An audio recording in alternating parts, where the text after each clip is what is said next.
All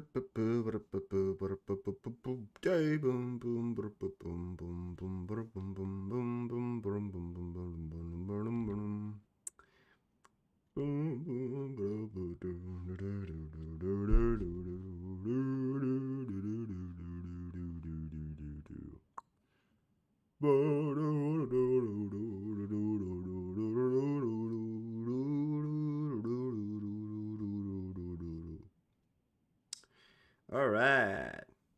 All right. All right. All right. Desire, hello. Welcome. Just going to get the stream started here in a second. Just getting things set up here in the background. The last few things here. Just give 1 second. Good evening.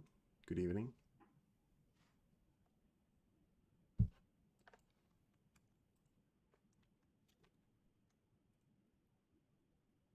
There we go. That's the tweet out. And let's get into the top of the page here. We don't have a long page today. We only have 22 pages. So we're going to make that last. There's a doomsday, U.S. doomsday plane in the Mediterranean. Just outside Sicily here. It's lowering down here to the 20,000 altitude approximately.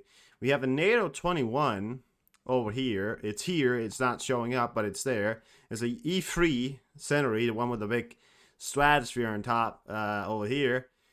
Then there's the tanker. Yeah, some funny all right, well that went off radar there, but we know that there's a doomsday, US doomsday plane in the Mediterranean. So that's interesting. I'm not really sure what it's doing there. Probably transporting some important people is what I would imagine.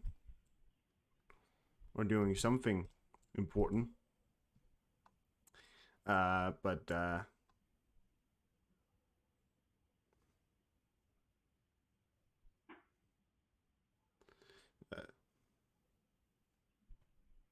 special squad in DC earlier. Yeah, I mean, the Doomsday has also been used to transport other VPs. 7 E6 control and combat command planes up. 7. Jesus Christ.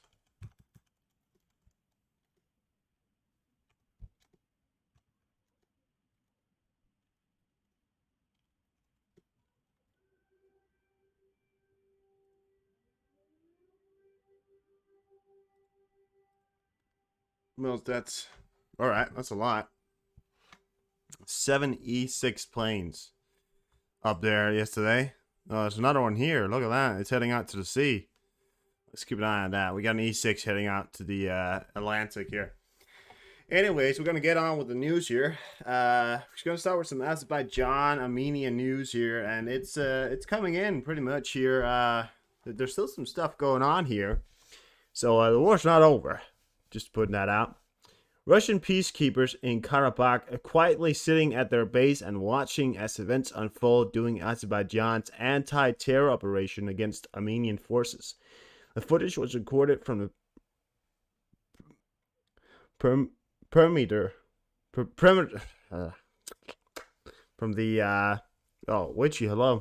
of the Russian peacekeepers near Kojalai.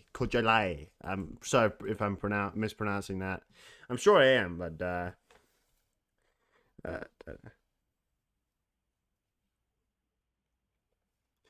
well, I know that they hold drills with the E6, right? But it's very, very, very, very rare that you would see 7 E6 up for a drill purpose. You know, I mean that's E6 was made as a purpose to have, bombers with nuclear capable systems ready if in case the US was shot out.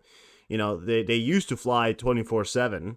I think they still maybe do, but these 24/7 missions flying around over the US to ensure that if a US was attacked that they could respond in kind with already flying systems.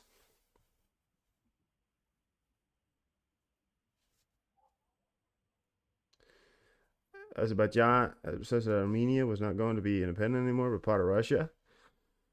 Doubt that. The only thing is that there are Russian peacekeepers moving with Azerbaijan soldiers, and the so-called Russian peacekeepers. We got the video right here. These are the so-called Russian peacekeepers, right? These guys right here are set in by the Armenian or paid off and as a deal by the CSTO. The CSTO is the Collective Security Treaty Organization. Basically the old Soviet bloc countries, and Russia is the figurehead of this organization. And they station, because Armenia is part of CSTO, and then they station peacekeepers in Armenia to fight off if any things was to happen from Azerbaijan soldiers. So these are the soldiers that was placed there, and look at what they're doing. They pretty much took out a little bit of a picnic day, just watching the battle unfold. There's smoke down there. An explosion or something like that. Вот это пиздец. Вот это уже рядышком. Не, больше. Какой пофиг километр? Больше. Put a CDC what to do in radiation on Instagram, on Facebook. Well, it's probably there is a mass. There's a countrywide notification sort of exercise coming up where you get the notification on your phone. So they may be practicing in event, you know. So in event anything was to happen, they're practicing, and it's never bad to be practicing the idea of if anything was to happen, we're ready. So that's what they're doing probably. I don't know. I mean, I couldn't tell you. I don't know. I got no idea what the high command of the U.S. Army is doing, but. All right. Well, Azerbaijan armed forces has destroyed a Russian munition warehouse in occupied Nagorno-Karabakh.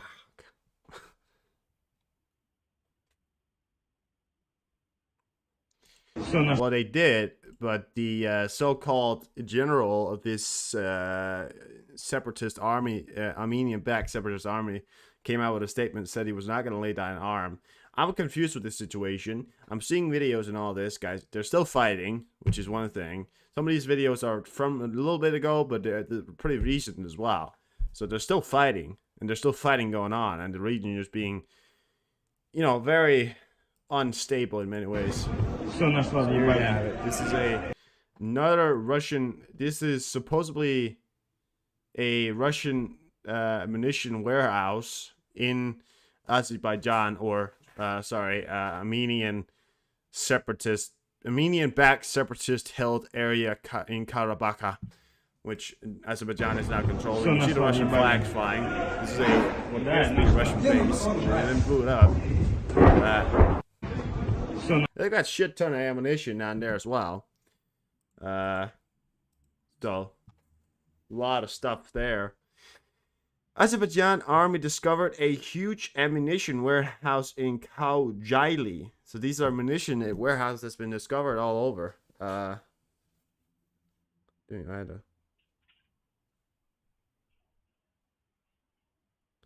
don't know what the heck? Yeah. Well, it's hard to know what they're doing, right? When it comes to like this whole idea behind like security organizations and when you're doing drills, I don't really know why they don't tell people when they're doing it, but maybe they did and we just didn't get the notification. You know, you never really know. Sometimes you just miss it, you know. But yeah, it's all right, guys. We'll I'm sure we're gonna be fine. I've not seen any indications of anything whatsoever. There was a lot of talks by namely people called New York Prepper, who's a very untrustworthy. Well, he's very quick to trigger, and he's a very he only wants views and money, so he's gonna put out titles like nuclear weapons and all that, all that blah blah blah bullshit coming off, right? And then he said that there was going to be some nuclear response to this headquarter blowing up, which I've got. But no, there's not going to be any nuclear response. Okay, Russia's not responding with a nuclear weapon. They're not. They're not that stupid. I mean, they're stupid, but they're not that stupid. Not yet, at least. I still think Putin is hoping for a conventional war ending, but yeah. Yeah, I also think it's part of that cell because I think the U.S. is testing capabilities because they're updating their systems, is what I think is happening, but I don't know. Anyways, right here, right, is this is ammunition, all of it, by the way, and this is the second warehouse that's been discovered throughout this Armenian-backed separatist area. And they've had a lot of time to just stock up. Looking at the boxes, they definitely look very Soviet era, because they look old. Those wooden boxes right there. It looks much like what you can find in Albania. If you ever want to go to Albania, just know that in Albania there's these sort of warehouses. There's 700 of them, and in each one of those warehouses they may contain 7 million rounds of AKs and bullets and all that. And these are just the things that they've backed up before these, after the, and these are all the things that was left behind by the Soviets. Many of them are, you know, to put the scale of the factor is, the Soviets may not have had the most advanced, but they had a lot. Like people, you know, sometimes put this counter of it, right? But the Soviets maybe didn't have the most technological advance, but they always had, you know, a lot. Like a lot, you know, and they built so much, you know, they made so many fucking bullets and AKs, and you know, production levels was insane during the Cold War. And these ones right here are very likely also Soviet era things, boxes and all that. So, you know.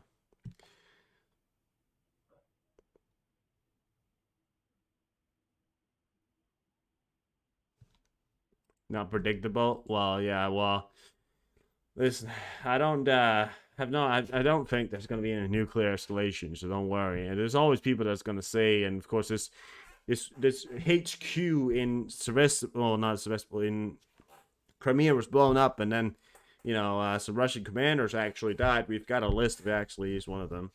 Do they still work? Yeah. The thing about if a AK-47 or AK-47 bullets is stored in proper conditions, they can pretty much last for fucking ever.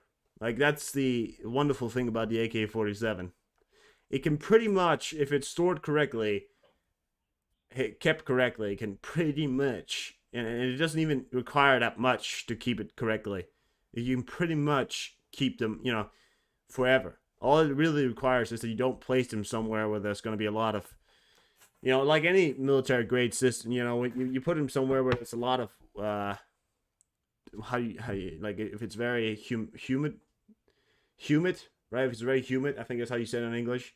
A lot of, you know, so you guys probably didn't know that.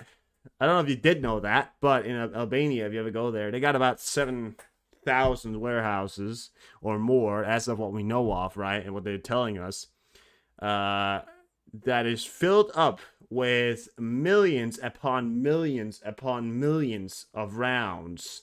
Moisture, yeah. Just an insane. Albania is the most armed country in the world, and people think it's the US. You don't have the fathomability of how much ammunition is stored in Albania. Like, it's so insane.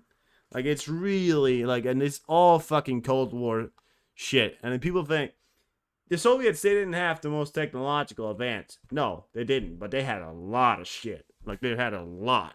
Like, it's insane. Alright, we got some other news here. I came as a bit of a surprise here, but apparently the British is supporting Azerbaijan here, so check this out. Good to see Azerbaijan Foreign Minister Brian Mofjehan to discuss UK support for efforts to find a sustainable peace settlement with Armenia and welcome the ceasefire. The UK will continue to strengthen our bilateral relationship with Azerbaijan. A lot of people support Azerbaijan. Damn. And also, by the way, I just want to say why they're supporting it. It's actually because the territories that Azerbaijan is taking back is actually their territory.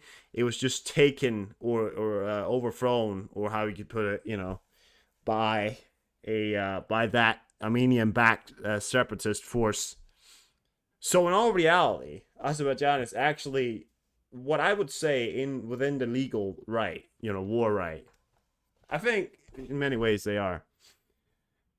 Anyways, there's also other news there, and this came as well. So we know that they found this warehouse, and this also came as well that we got this.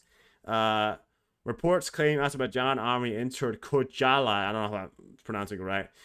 Together with Russian peacekeepers. Again, this is a real headline, right? Together with Russian peacekeepers. The Russian peacekeepers aren't doing shit, and they've now entered Kojala, or however you want to put it, right? And here's a picture from it, and these are armed vehicles moving through. So we're taking back the area. We're probably going to get some kind of war map going up soon, probably. Somebody's probably going to make that fucking happen sooner or later, but until now, go off your figmentation. We're going to go on a map a little bit later. I want to show you what the areas are. Listen, I don't have that much knowledge about this as well, but all I know is that all these things are happening. I came across some funny news. Well, it's not funny news, but it's some news I didn't... It's apparently a tribe or something. So the headline here is Tuareg.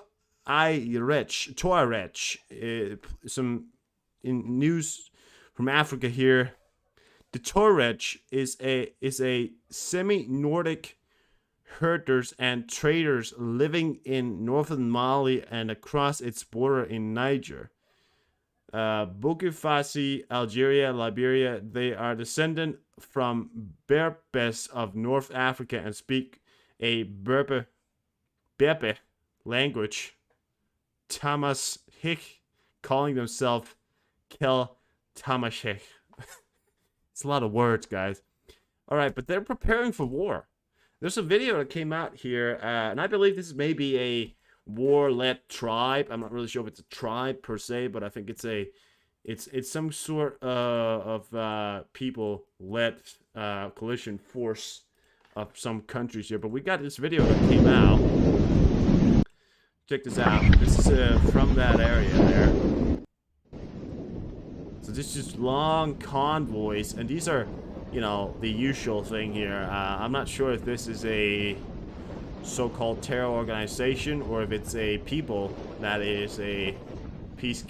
They're not, but just Toyota cars right there, classical cars or whatever they are. But those are the classical cars they're riding in, and there's long ass columns of them, and there's really, it's a lot, there's a lot of them. So, Africa, in many ways, is at this point in time becoming a very unstable region. And these are one of the things that some of these warlords or people of that descendants, or if they're, oppressed people or whatever it is, the region is already unstable. And now we have this cause of concern because the region is now even more unstable. It's their point of view right now, because there's been this military coup of this old regime that allowed the corruption to exist in the first place. Now this region and the whole region of Africa, at least in the central region, has become a very unstable situation. The African Union, of course, is ECOWAS and all those guys are trying to figure out their next step when it comes to peace call, but Niger and Basu, all these other countries right there are backing each other. There's been multiple military coups. There's been a whole decolonization effort, which is funny to say that while you live, in 2023, say that you're living in this area where you're saying it's been a decolonization effort.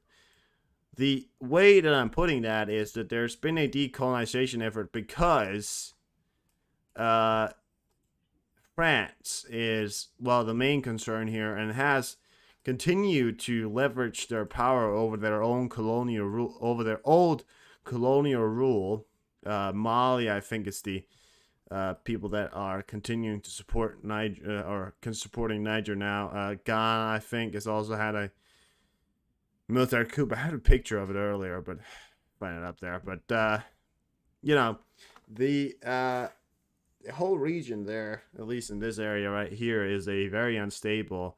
Although it may become more stable in the future now that there's a military government, and a military government may be able to assert some power.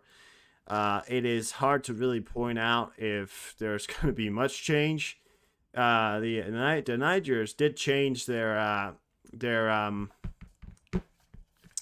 uranium price from 0.8 cent a kilogram to 200 pounds, 200 euros a kilogram, which is the accurate price. That's the price that the Canadians are selling their uranium from. The French, of course, owns much of that, and they've continued to leverage much of their old colonial rule to really earn a lot of money from it. The French are earning, as well as I've said before, 600 million from this import of uranium, while the Niger was earning 200 million, and most of this money was going to the president, who wasn't contributing to the society whatsoever. The road that they used to transport that uranium out of Niger pretty much wasn't a road. It was just some cement left over. You know, it was like, there's a road there, but it was just some cement that was left over from years of wear and tear, and not, you know, and they earned money on it, and the France hasn't even paid some bit of money to help maybe, you know, infrastructure problems or anything like that.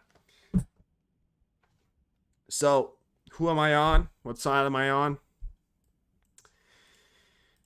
If you want to institute change, sometimes it takes force, is my belief. So sometimes you gotta play by the dirty tricks to be able to change the country. The only thing is that I value the people's life, right? I value how people see a situation, because the way that we in our democracy we have to think that if a country is valuing that there is a military coup and is in fact behind the military coup and is in fact supporting the military coup, which we see the videos coming out from Niger. They were cheering, they were having a good time, they were actually happy about the fact that they now have a military, this new government that isn't, you know, and they want to incite change, you know. As a democracy, as we are a democracy, we have to respect the ideologies of the majority. So I personally have it on my opinion and authority that I think I am on the supporting side of military coup. Unless they, of course, start committing atrocities, then we may have to reconsider. But for now, we may want to do this, you know. It's on. It's fine. Anyways, let's move on to some Russian news here. Some good news coming out here. Russia hopes to once again be part of the Olympic community. Kremlin spokesman Dmitry Peskov has said, speaking to reporters, Peskov said he hoped that in the end of the reason will prevail and the country will again be reintegrated into the into the Olympic family. Yeah, all you got to do is change your government and you know, pull out Ukraine and make some change, and then, you know, we can talk about the possibility of you being in the Olympics. But for now, we'll just keep it as it is. You know, we'll talk later. Right now, 2 years from now, we'll talk. No, yeah, I think that's fair. I think 2 years from now, we'll talk. You know, after they've pulled out of Ukraine and made some major change. 2 years after that, we'll talk. Or 10 years or 12 years or whatever. Russian Foreign Minister Lavrov. Lavrov's been all over lately. He was in New York, I believe. Held some talks. So he was at least in the UN meetings here. Since the West wants to resolve the issue on the battlefield, it means it will be on a battlefield. So the Lavrov is saying that if the world, yeah, it's a maybe here, yeah. So Lavrov is saying if they want to resolve their issues, it's gonna be on the battlefield, is what he's saying. So we're gonna go to the battlefield. We're gonna kick some commie ass, is what they're saying. Yeah. And I'm all for it. I mean, I'm all for kicking some commie ass, but I'm also all for not war. So we'll have to wait and see. Russians managed to install two 13mm caliber Soviet anti-submarine rocket launchers to the MTLB. It's got this weird picture here, and I'm not really sure if I even understood it. But apparently, they've managed to install a submarine rocket launcher system on top of a MTLB, which is a ground vehicle. So apparently, the Ukrainians are now using submarines on the ground in Ukraine. If you don't get that joke, you need to reconsider. All right. Well, that's all there. Don't think it's going to make much change. We have to keep an eye on it. It haven't really been in use yet, so keep an eye on it. Some other great news here that came out. I don't know what it is with the Russians, but they like to crash planes. A IL-76, which reportedly belonged to the Wagner PMC, crashed in Mali. The number of dead is currently unknown. So we got the pictures of it here. Look at this right here. There's a big smoke coming out from over here, and when they moved a bit closer, you could see the tail of the. I don't know if you can see that, but you can see it. You can see the tail of the big plane there. The IL-76 is a transport plane, as far as I know of. So there you have it. They've crashed another plane. It's not that hard to, it's not that hard to see there, but they've crashed another plane in Mali. And a lot of stuff happening in Africa. I don't know. Ukraine's operating in Africa. Yeah. I've got a video on the whole thing that happened in Africa, by the way. I'm going to show you that in a bit here. The rise of the machine began in Moscow. Dozens of delivery robots were spotted in Gorky Park heading in one direction. Looks like something interesting is coming up. So check this out right here. And the weird thing about this video here is Levy Antonov support here. Thank you so much. Go check him out on Twitter. Great guys. So check the flags on these cars right here. I can't see the specific signal or the communist, but I believe that what's on top of it is a red flag, and I believe it's the communist flag. I believe that the Russians are parading around the future of their world. I don't know what's happening or why they're doing this. These things right here, I think I think they're mostly used for food transport, right? I mean, I don't know, but we don't know why the fuck this is happening. This came out today. It's a very strange video that came out.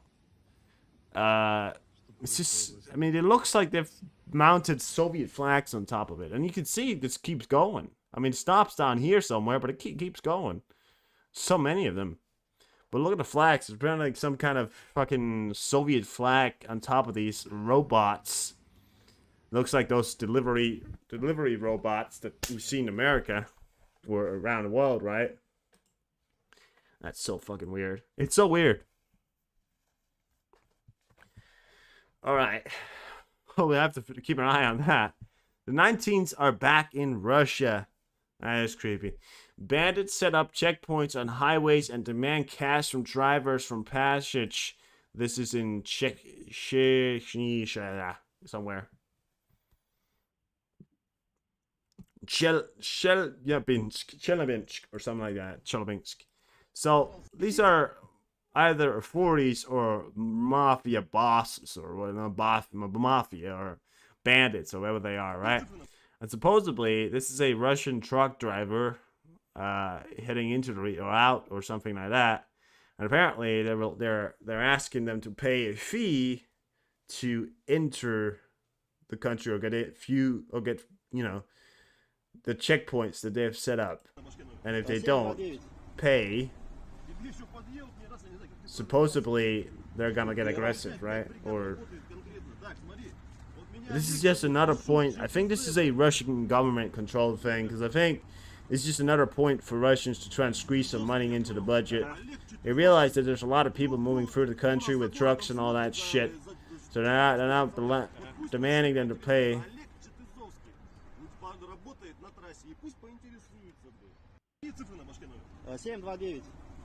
So that's what they're doing there. They're begging them for rubles. I wouldn't want to. I don't want rubles. I mean, rubles just worst currency in the world. Rubies, rubles, right? Rubies. Yeah.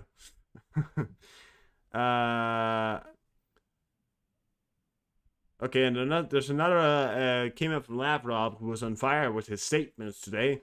Russia is ready for negotiations on Ukraine, but will not consider any proposal for a ceasefire because Moscow has already been deceived once. I don't know what he's talking about. I don't know why where he's been deceived. I know he's probably been deceived a lot from Putin when it comes to bedtime stories, but I I don't know why he's talking about the whole deceive thing. He's acting. I mean, this is the whole narrative of the Russians. Is acting. Is turning everyone's opinion into we are the victims. You know, we are the victims. We didn't ensue the fight. You did. I didn't beat him up. He did. Are you sure you didn't bomb that residential building, Mr. Lavrov? No, I bombed a. No, we didn't bomb it. We were bombed. But it was in Ukraine. Yes, but our souls live in Ukraine. Therefore, we were bombed. The Russian soldiers fired off, didn't they? Yes, but we felt it personally. Like, that's how far out he's gonna go. All right, well, there's a large warehouse fire in Belgorod region that's also caught on fire. Russians, they like having their warehouses on fire. It's actually because Russians have so much, you know, when it comes to just gear and equipment that they just, you know, they just thought, we have too much. So we just start setting things on fire to get rid of it quicker so we can get somebody to clean it up much, much easier.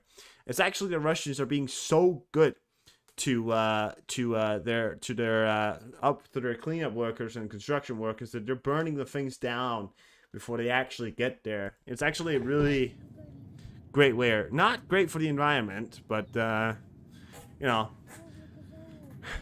breathing in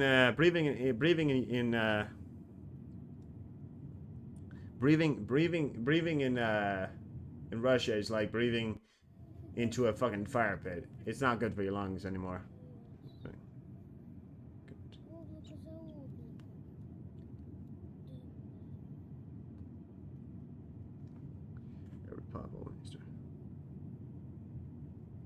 Back. All right, Deception. See you in a minute. I'll be live.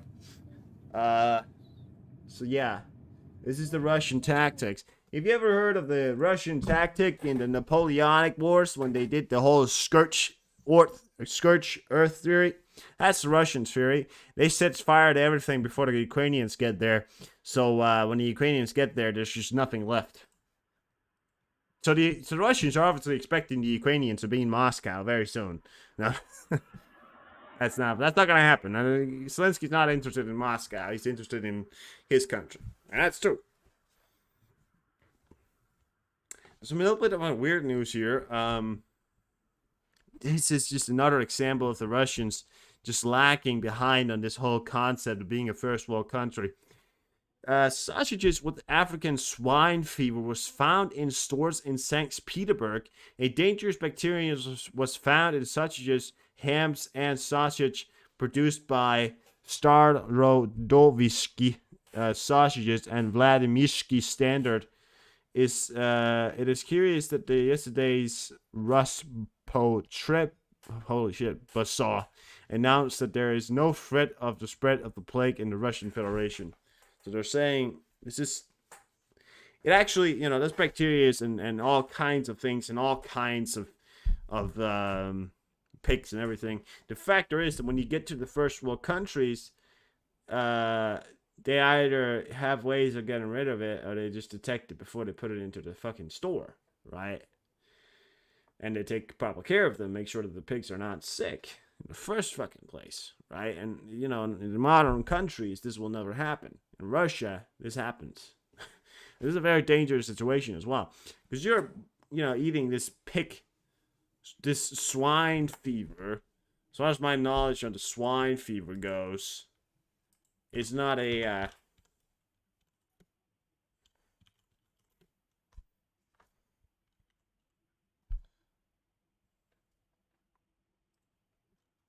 the swine fever is not a fun little thing. Signs of CSV vary for the strain of the classical swine fever virus and the age susceptible of the pigs. High fever, hutting, constipation, followed by diarrhea and reddened eyes are often seen. The skin may show hemorrhage, discoloration of the ears, a dominant or inner thighs. Okay, I can't read today, apparently. And again, there's no treatment or vaccine available for this disease. So, yeah, you know, if they get this shit into the fucking population, which is very possible, because if they discovered this after somebody's already fucking eaten it in St. Petersburg, which is the second largest city in fucking Russia, as far as my knowledge goes, it is, right? I mean, at least the second or third largest. St. Petersburg's got to be like the second or large, second or third largest, something like that. It's a big city, right? A lot of people live there. A lot of the Russian people live there. So if this starts spreading within Russia, the Russian Federation, you know, holy shit, you know, this is a thing.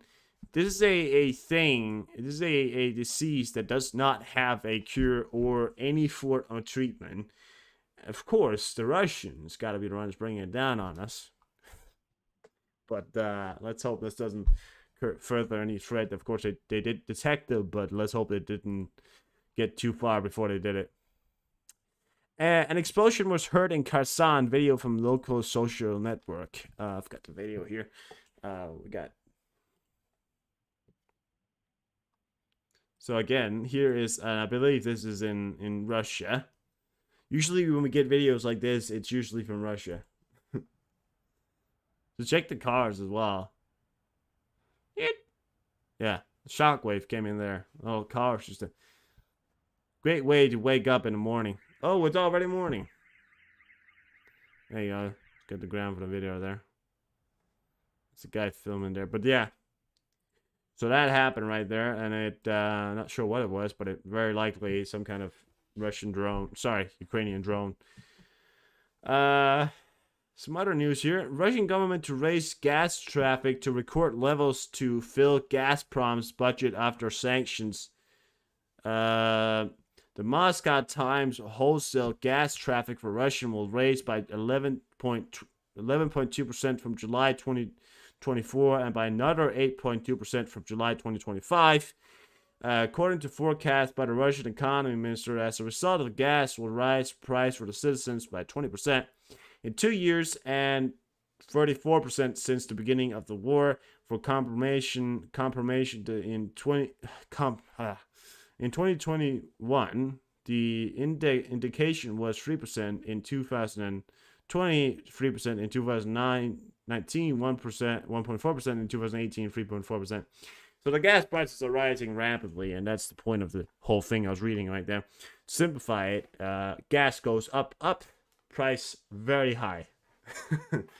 About the gamer, you missed the plane crash. You missed the Russian plane crashing in Mali. There's an E3 over here, and we got a P8 out here, but we got a doomsday plane in the Mediterranean over here.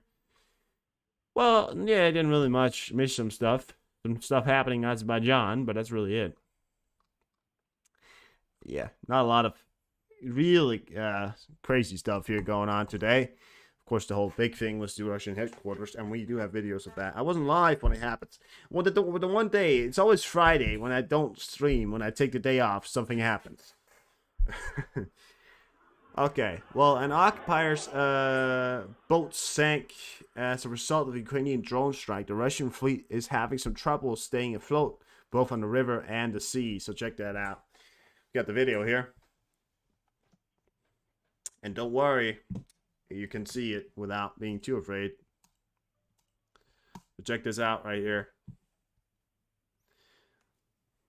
You're going to get to see a better point of view of it. This is just them coming in. You see the boat down there.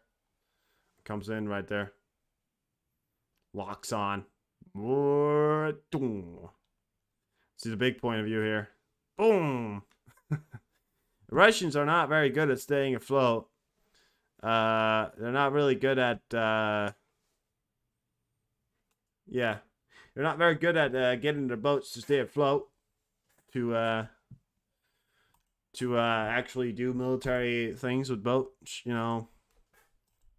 Reconnaissance, anything you do with boats, right? No, you know, that doesn't happen with the Russians. The Russians' tactic is to just fill up the Ukrainian waters with as much debris as possible to try and block them.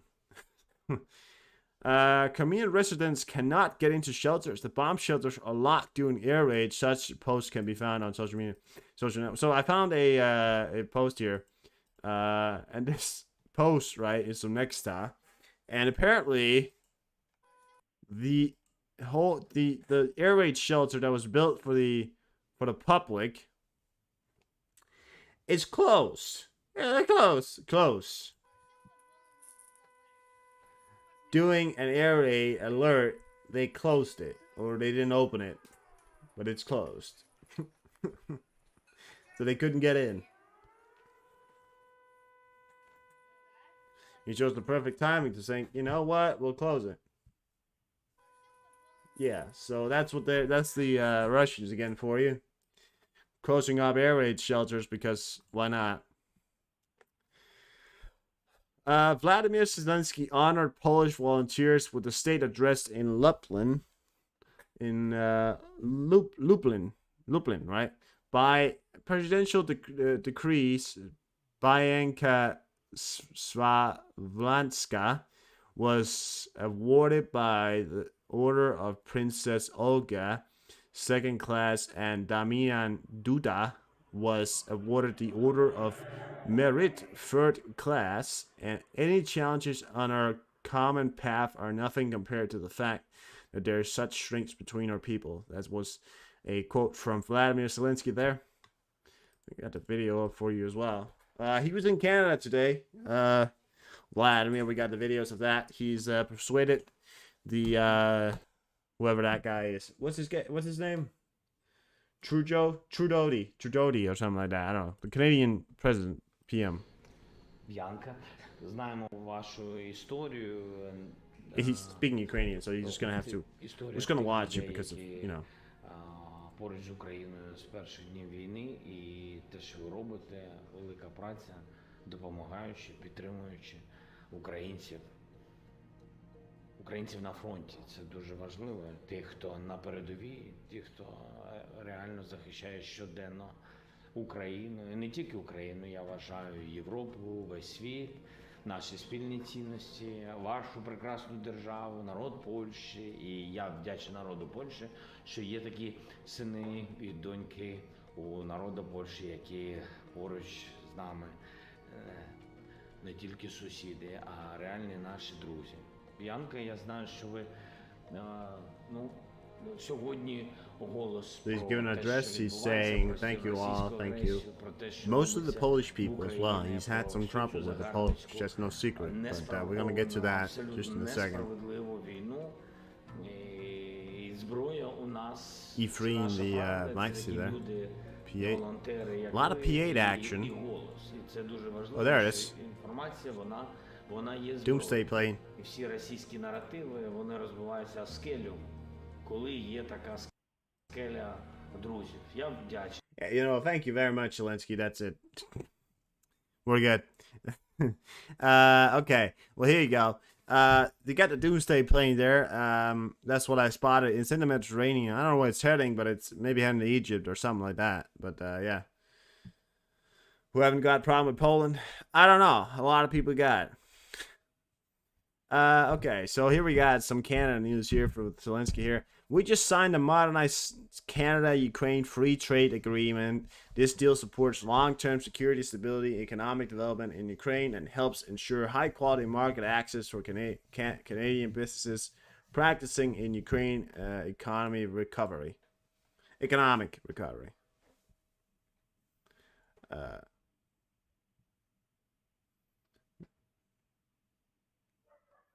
I think one of your cars is down in.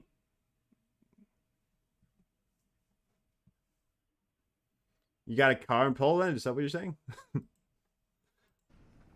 So here we have it. This is Trudeau and Zelensky signing the free trade agreement together here.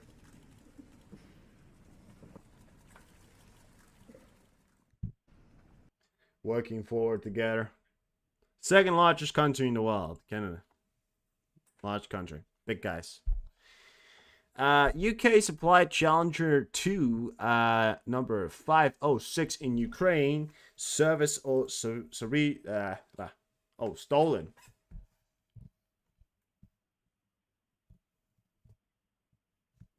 One of your cars got stolen?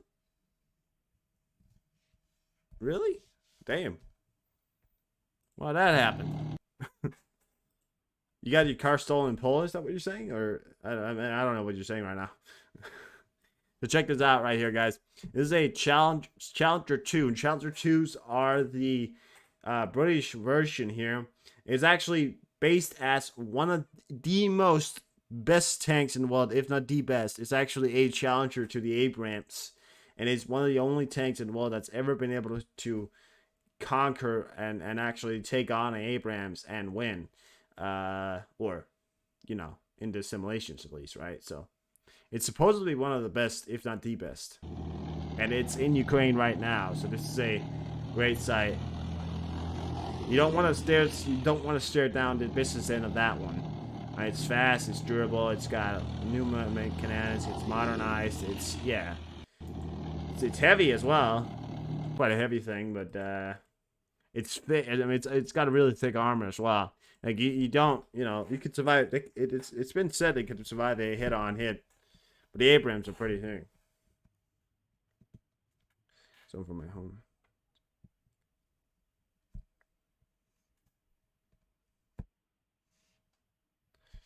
You get stolen in Denmark. Damn. You not been able to find it yet? Who the fuck steals cars? I don't get it. I not heard of. I get why, but oh my god, that. Hope you find it, man. That's wow. I don't know. Terrible stuff. Anyways, the transfers of American atacms changed the decision of the German government regarding the supply of German Taurus missiles in positive direction. Ukraine's getting atacms. You're probably gonna see my title and you gotta know it. Ukraine is receiving their atacms and they are happy about it. Or at least Zelensky is. Long-range systems, and they are receiving their atacms with, in fact, though, some cluster munitions. I'm gonna do more on that. Well, it was a Volvo. Oh, maybe Germany just took it back.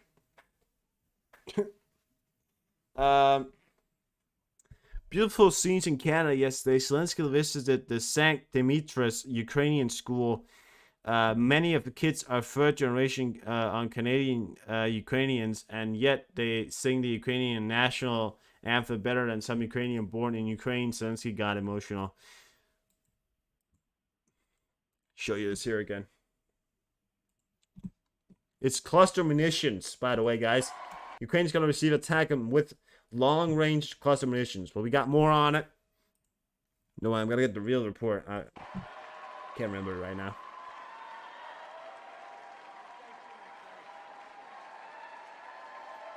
I like what Trudeau just went, "What's up, my G?" These are Ukrainian descendants, right?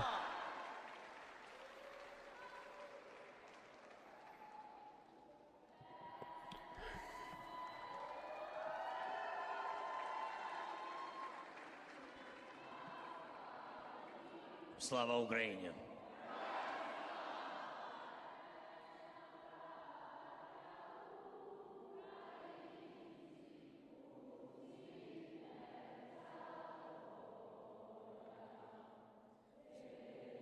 Yeah, he got emotional about that. It's really, I mean, beautiful scenes coming out from Canada here today.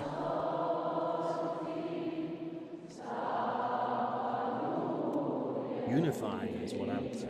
Response. Unified response right here. Great stuff. Great stuff.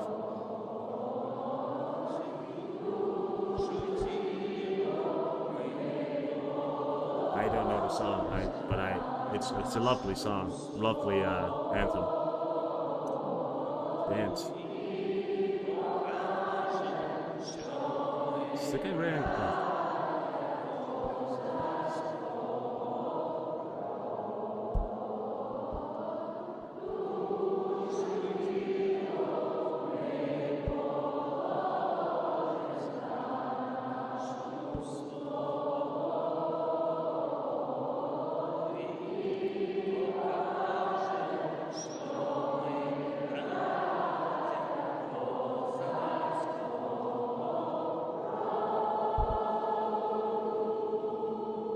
Слава Україні!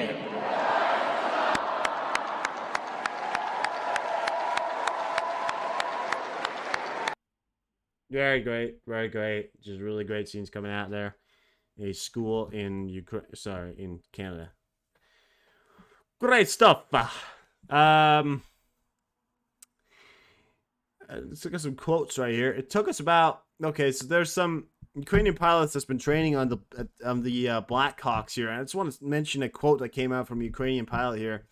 It took us about 2 hours, more or less, to learn to fly a Blackhawk. And we got into it immediately and flew. When I showed what I could do with it, the American instructors were shocked, said the first pilot of the UH-660A Blackhawk, call sign Maestro. Maestro. This is in America, by the way, when they were training up the Ukrainians in flying the, Blackhawks. And apparently, one of the Ukrainians got in and immediately just fucking flew the helicopter, knew how to do it, and apparently he's now somewhere in the Atlantic, flying back to Ukraine, unloaded with a lot of rockets. No, yeah.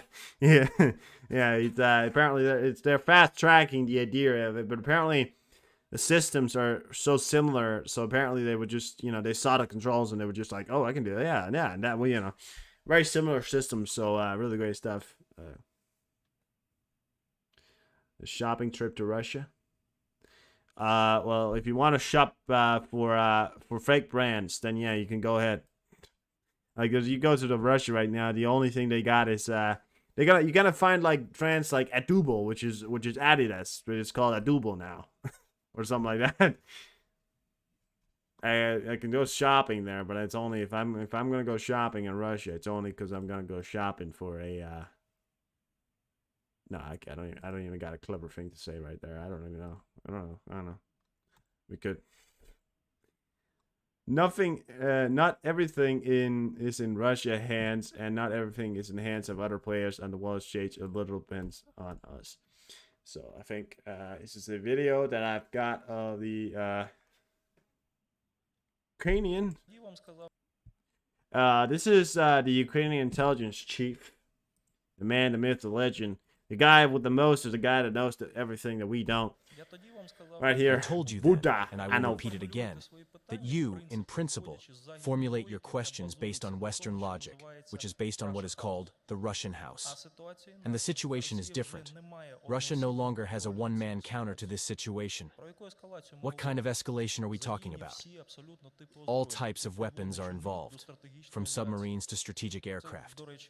By the way, this is the first war. It is definitely the first war in which absolutely all types of weapons have already been used. Therefore, my answer is simple.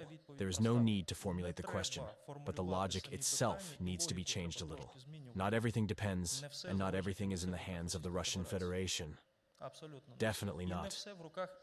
And not everything is in the hands of other players on the world stage. A little depends on us.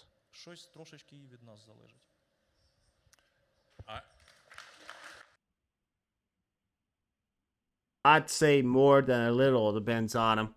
factor is, without the Ukrainians fighting, without the Ukrainians fighting with the things that we give them, there wouldn't be a war going on, right? Because the Russians would have won a long time ago.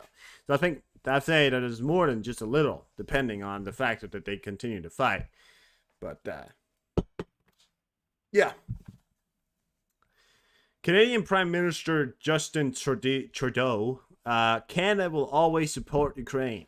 Canada will give Ukraine 50 armored vehicles as part of the multi-million-dollar aid package and will train Ukrainian pilots to operate F-16s. Yeah, don't need you to train. I mean, but yeah, maybe just give some of your fucking pilots. Why the fuck can't they just give some fucking planes instead of offering to train them all the time? I think I don't get the whole fucking idea. I'm sorry, but why the fuck is it that every country is offering to train them?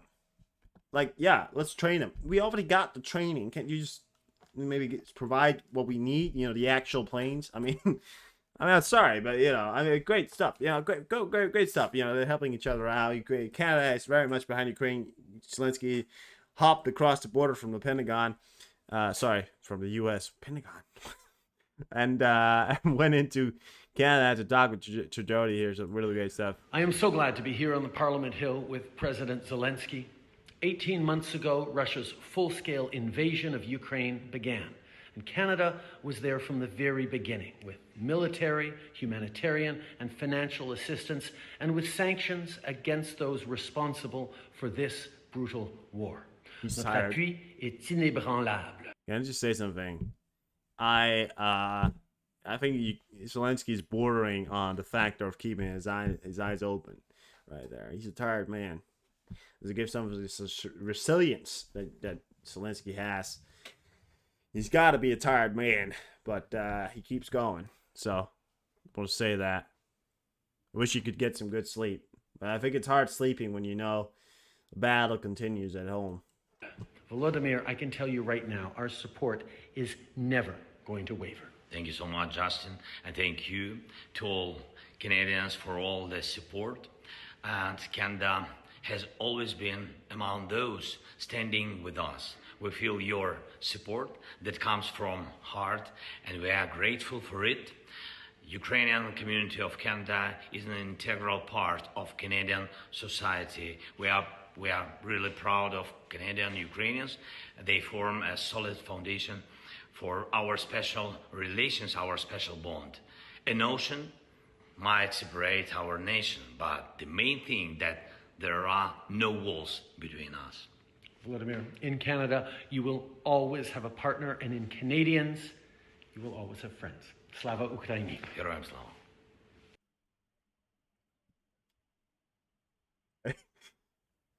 I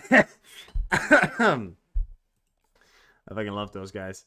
I love Zelensky. I don't know why. I am so glad to be... He was a comedian back before he came into that factor. You can also see his face and his beard. You can just see he's this war is taking a toll on him. Because you take back to when you started out this war, right? You take back to when this war started. Just how different he looked just a year ago compared to how he looks now. It's there's a lot, so I wish him the best of health and as well. I think it's hard sometimes. I certainly think it's hard to go to sleep knowing that you still got people fighting, right? But here on the Parliament. Yeah, great support coming out from Troji, what was his name? Troji, whatever. That Justin guy, right? So yeah, here we have it. The official statement from the atacms thing here. The cluster system with a range of up to 300 kilometers will allow Ukraine to strike command posts, ammunition depots, and logistic routes far behind the enemy front. And there's a bit of some images that came from the search of this. And this is the official range of the cluster munitions that's going to be provided by and with the ATACMS systems. Now, despite the fact that you're looking, it's not going to reach Moscow. However, it will reach a certain area in all areas. Crimea. It can reach Crimea with cluster munitions. Again, saying here, right here. Cluster munitions fired by ATACMS will reach Crimea as soon as they get them. So, just want to point out that if you're a Russian living in Crimea, this is not coming from me. This is coming from the Ukrainian intelligence, the GUR, and this government telling the Ukrainians to get the fuck out of Crimea. Why? Because they have been told that now that they're going to be given a lot of stuff that's going to be ranging to Crimea, they're going to retaliate. And there's a lot of Ukrainians that's been told to get the fuck out of Crimea. And it's not a joke. There's literally people that have, the official statement has been given to the Ukrainian people, get the fuck out. Because not only do I believe that there is some sort of thing coming up, I don't want to say too much, but I have it on good authority that I think some sort of thing involving the Ukrainian army and a lot of boats are coming up eventually here, and it's probably going to hurt the Russians a lot from behind.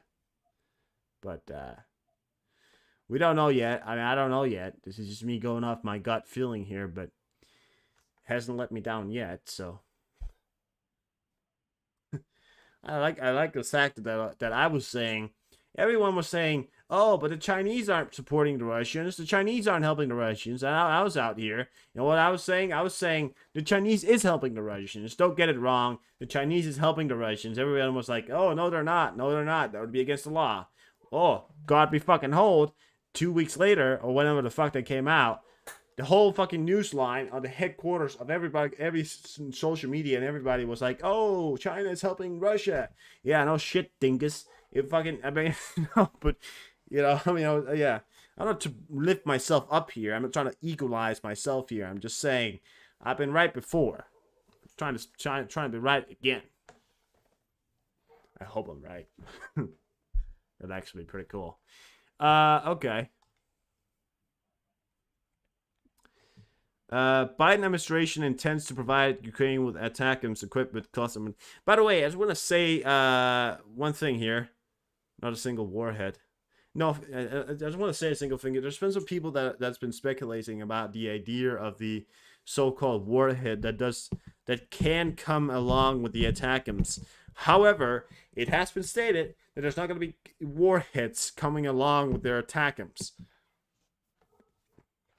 The Biden administration is not going to be providing warheads to be mounted on the ATACMS. Don't worry, that's not what's going to happen.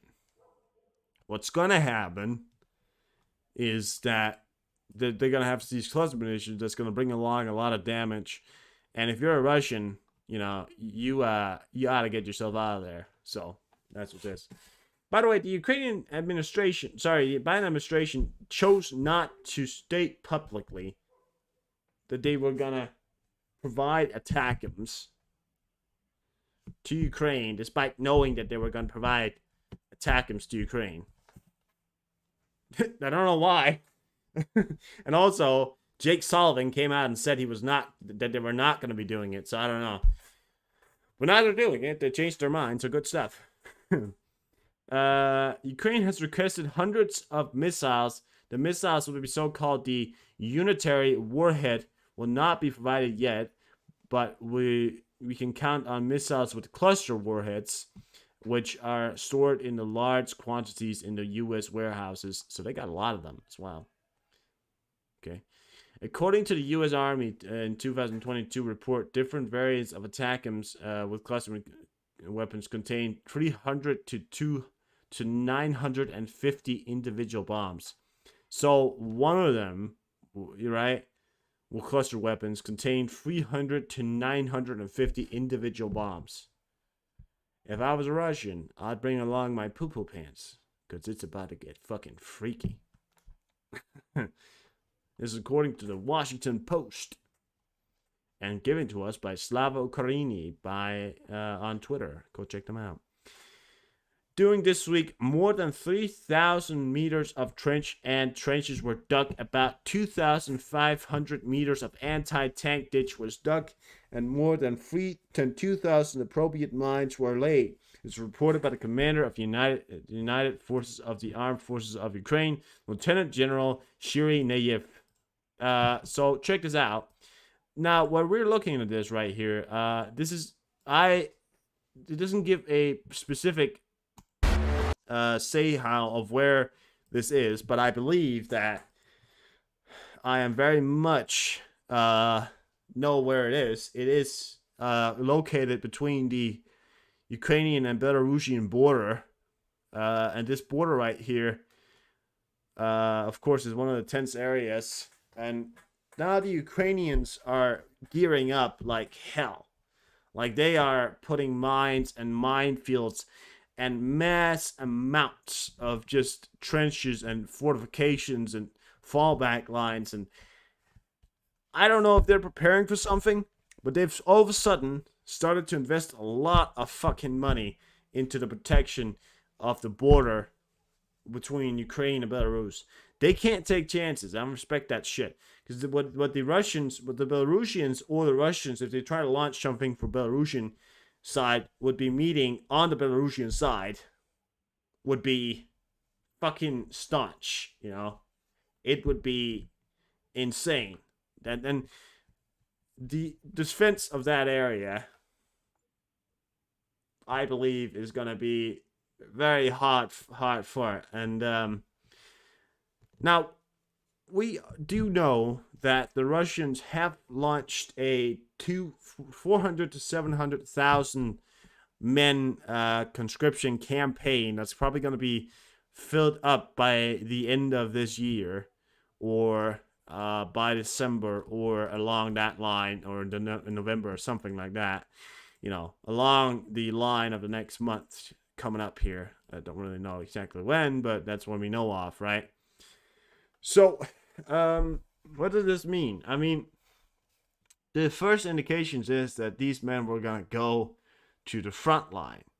Now, I actually don't know if these 200,000 men that was called up is a separate brigade, or if they were going to be called up with this 700,000 man force. So we don't know where these men are going.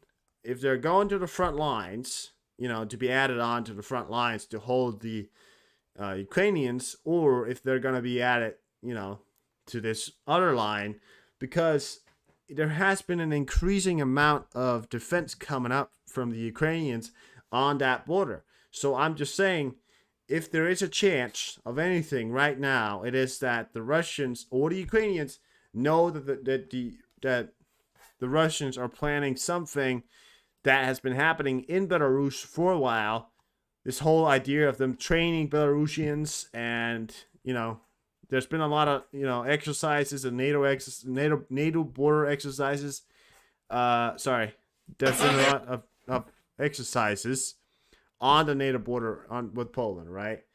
So I don't know if they know something is coming up, or they're just being cautious. Either way, I think that line which they have dug or not, it's gonna hold. So we'll have to wait and see. Can't know anything yet, but could be, right? Patrick, how you doing? Welcome in. I've got a video here. I'm gonna show you this, guys. We're all here to learn. This is how they do it in war, right here. This is a Leopard. There's a Leopard, right? Leopard 2A4 tank stuck near Robottani was finally pulled out after 3 months by Perk Panzer III Buffalo ARV. So check that out. Came up with a big voice. They said we don't have anything big enough, and then the Germans came along. They didn't have any big enough back then, right, to pull it out. And then the Germans came along and said, yes, we do have something that is very big, and it can carry whatever you want. Are you sure you can pull the tank out? Oh, my friend, it can carry anything. Check this monster out. But a fucking boom. I mean, check that fucking thing out. That right there, you know, check that thing out right there. That right there is a fucking Leopard tank that looks small compared to whatever the fucking monstrosity that is. That tank right there, which is a Leopard tank, look at the size of the human next to that beast right there. Look at the human compared to the tank right there. It's pretty huge, right? Look at the human compared to that beast of a vehicle over here. What is it? Is it? What do you say it was? It was a free buffalo ARV. That's what you call it, buffalo, because it is a buffalo. It is a beast of a vehicle. It is such a huge. I mean, they're never gonna bring it out here, and it's still working after 3 months apparently. That's. I mean, you know, that right there, that's such a fucking huge beast of a vehicle, you know? And it was probably also German supplied, so it's like, my friend, we have big vehicle. Can you pull the Leopard tank out? My friend, it is very big vehicle. It can pull out anything you want it to. Yeah, this is a bigger vehicle. Okay, well now let's move on to the lesser nice news here. There, of course, has been some uproads about this whole Poland-Ukraine thing, and people, you probably know about it. Poland Prime Minister tells Zelensky never to insult Poles again amid raw over grain imports. Here you go, right? So, yeah, that's been happening. The Polish are not happy with the Ukrainians, and they've also ceased the arms.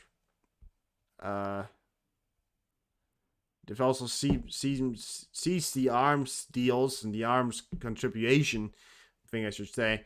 It also came as they've also ceased the grain deal. Of course, they blocked the grain deal.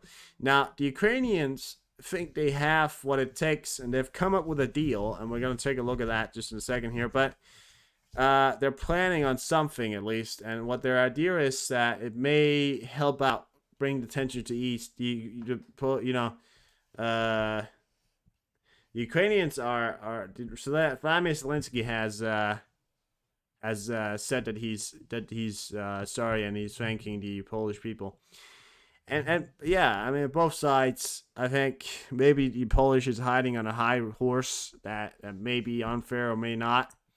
I also think that the Ukrainians may have been a bit too quick to jump to the gun and the conclusions, because they've also kind of embarrassed Poland on a bigger stage and ruined, you know, relationships and stuff like that. So, you know, it's also the ideology that Poland is also bringing out now, that they're saying, why is it that, you know, just because you're Ukraine, we have to like you? Is that your point of view? And that's what they're pointing out. You know, just because you're Ukraine, does that mean that we have to like you and we have to agree with everything you say? And you know, and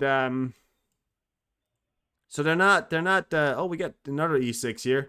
So we actually have an E6 here, and there's been a big fucking ton of E6 flying around. Yesterday, somebody Deception said that there was 7 up at once. So there's one out here, as far as I know of, at least right now, and then there's another right here, just outside California. So a lot of air activity when it comes to the 767-200. Let's see. What is this? The fucking Nighthawk? What is this? No, but yeah. So a lot of E6 action. The E6 are, of course, the nuclear capable planes, if you didn't know that. Or the so-called well, they can carry nuclear bombs. That's what we know of. They carry nuclear bombs. Yeah. So yeah, so Poland is also riding a bit on a high horse, but I think the Ukrainians also need to realize that sometimes not everything you say people are gonna agree with, and that's okay. You know, disagreements happens. But let's see. Let's see what happens. Let's see what happens. It's still an open field right now. Okay, some greater news. The armed forces of Ukraine has broken through the Russian defense line in Verbovi, and there will be an even bigger breakthrough. Commander of the operational strategic group Tavria Terinsky stated. On the left flank, we have a breakthrough, and we continue to move forward. Not as quickly as expected, not like in the movies about World War II. The main thing is not to lose the initiative, which we have, yeah, and will not lose it in practice, though action through action. There's a lot of okay. So this is a quote from him. In his opinion, a major breakthrough in the counteroffensives will occur after Ukraine is able to liberate Tomak. So they're planning on it, and they're doing great. And there's been some talks about breakthroughs that are finally coming out here, guys, which is great. So hope we got some good stuff there. Strike on the headquarters of the Russian Black Sea Fleet once again confirmed that the fact that the Russians' air defense system is helpless against Western-made cruise missiles. Yeah. So, and this is not the video of it, but I have a video here from Putin that was talking about the fact that back then Crimea didn't have a air defense system, but now, check what he's saying. There was no Russian air defense system there. Now the S-400 is located there. Now let them try. Let them fly. Там не было системы ПВО российской. Теперь С-400 там стоит. Ну, теперь пускай полетают. I don't need to laugh at people dying, but I mean, it's a bit hilarious, isn't it? Because Putin has been parading around his S-400 fleet of air defense systems, and then you cut to the video of the headquarters of the Black Sea Fleet being absolutely demolished by Storm Shadow missiles and Neptune missiles. Look at that thing coming in there, by the way, as well. You want to check that out there, guys. That right there, as you saw, comes in really fast. Oh shit, it's so fast.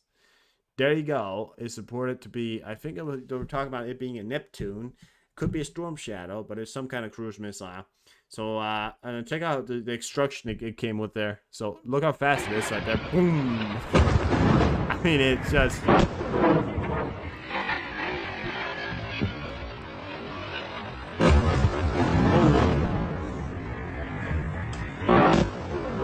So that's Putin's way of challenge accepted. Yeah, exactly. Let them try. Okay, sure. Russian media Novisti, something like that. Reconnaissance officer in the Russian armed forces destroyed a Leopard tank transferred to Ukraine with an entire. Oh yeah.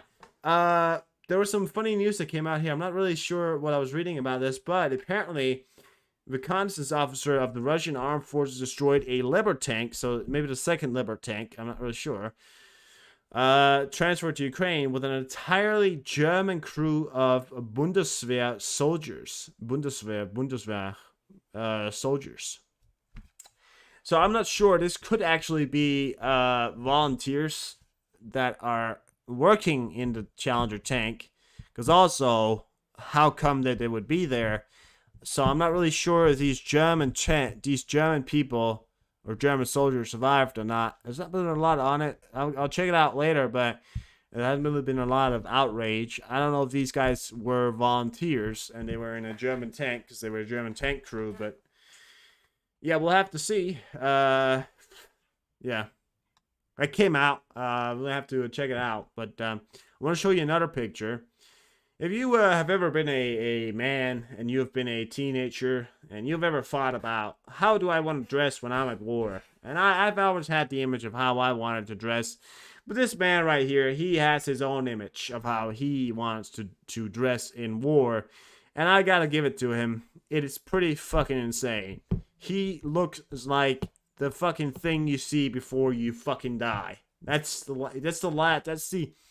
outfit. That's the man that you see before you fucking die. That's, holy shit, he looks awesome. I mean, it's just, sometimes I hate the fact that I'm sitting in front of the computer screen fucking talking about it instead of being there. Well, somewhat, I hate, I hate it somewhat, but, but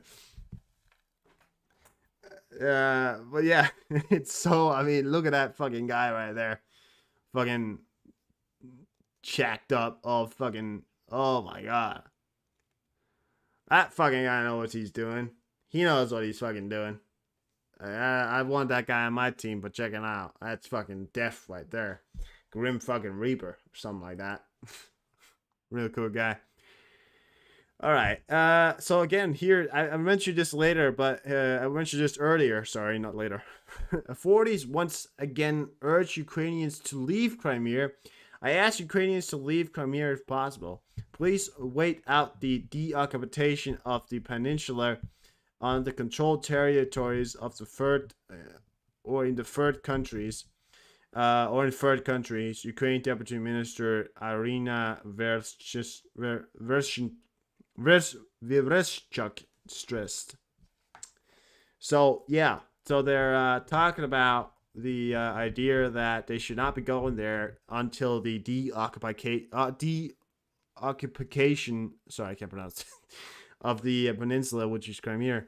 So again, me saying something here, I believe some kind of big push or something may or may not be happening. We don't know, but you know.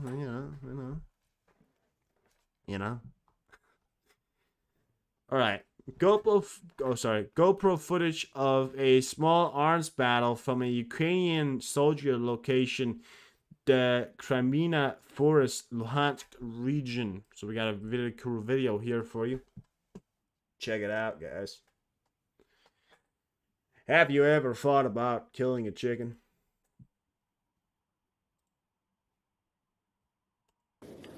Don't do it with a rocket launcher. That's not what I want to say. I was going to make a good punch there, but it doesn't really make sense anymore. Never mind. I don't make a lot of sense. Alright, well, we got this cool video here. There's nobody who dies. It's just to show you, the education, all of it is how to show you the battle that goes on. It's incredibly detailed. But the quality is incredibly great. Check it out. There you go.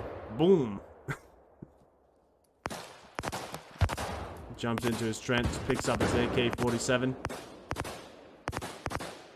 Starts firing.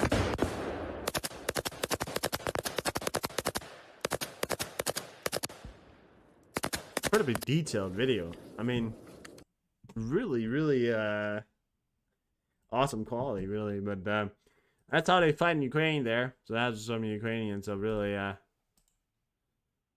great stuff. Ukrainian M24 hint making a attack run with the U.S. Hydra, I think it was called, the Hydra 70 rockets. So check this out.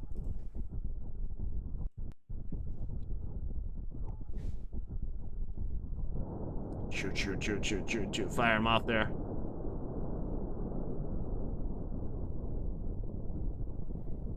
Hope to hit him. Yeah, so they're showing off more and more of this war here, and it's actually the most digitalized war in the world. I think World War II was very digitalized. I mean, filmed. It was filmed a lot, but Ukraine war is pretty much every aspect, everything, every tank, everything that we see, being destroyed, we can just see online. So it's very, very detailed. Okay, some other great news here. Ukrainian general leading Ukrainian counteroffensives along the southern front line, Olenska-Stranvenski, on the left flank near Vrebovi. We made a breakthrough and we continue to advance further, not as fast as we expected. Again, as I'm reading back here. CNN, he told CNN he believed the big breakthrough of the counteroffensive would be Ukraine could take Tamuk. Well, I was reading the same here. I believe that I think it happened at the moment. All right, but anyways, just to show you what that is in fact just next to the area that we've been talking about a lot. And apparently there is supposed to be 2 regiments or 2 brigades or some, Russian soldiers in the area. There's a small village, or smaller, or just a village, in the area there. And apparently they've actually broken through those lines and maybe could be within sight of the city now. Chances are, they've done so much to the Russian, defenses and tanks and all that they're running out of so much stuff now that they're, barely keeping it on. So, and if they're unexperienced and all that stuff. So again, really, really unfortunate stuff there. What? Why did I say unfortunate? I said fortunate. Unfortunate. Why I was saying fortunate? Fortunate stuff. Not unfortunate. Fortunate stuff for the Ukrainians to be able to break through and get that going. I've been stating before that I thought this offensive was very slow, and I stand my ground on that. It is a slow advance, and some of the things that they've done I don't really agree with, but in all cases they're doing their best and they're doing it. So you know what? I think the Ukrainians got it handled, but we'll have to see what happens now. But I think they're doing the best they can, and maybe sometimes, once in a while, you pull off some of those miracles, or maybe it's not a miracle. Maybe it's actually just great military tactics, which they have. So yeah. All right. Well, anyways, Admiral Viktor Sokolov, the commander of the Russian Black Sea Fleet, being on the Russian killed in the Ukrainian missiles strike against the HQ of the Black Sea Fleet in Sevastopol today.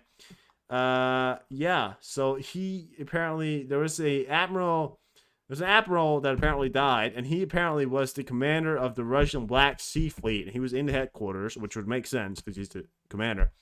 I don't know what he was commanding, because there's not a lot of, fleet left in the Black Sea, but apparently he was just, but, yeah. All right, we got some pictures of that as well. So check this image out. Here's from another angle. You really just see that missile coming in. There was a storm shadow. Okay, so you can see that storm shadow missile coming in. That was the second. I don't know if it's the third or the third there, but it was just uninterrupted, massive, out attack there. So really just great stuff. We have some more videos for you. I didn't get to cover it yesterday because I wasn't there. I was elsewhere. I was off. It was my off day.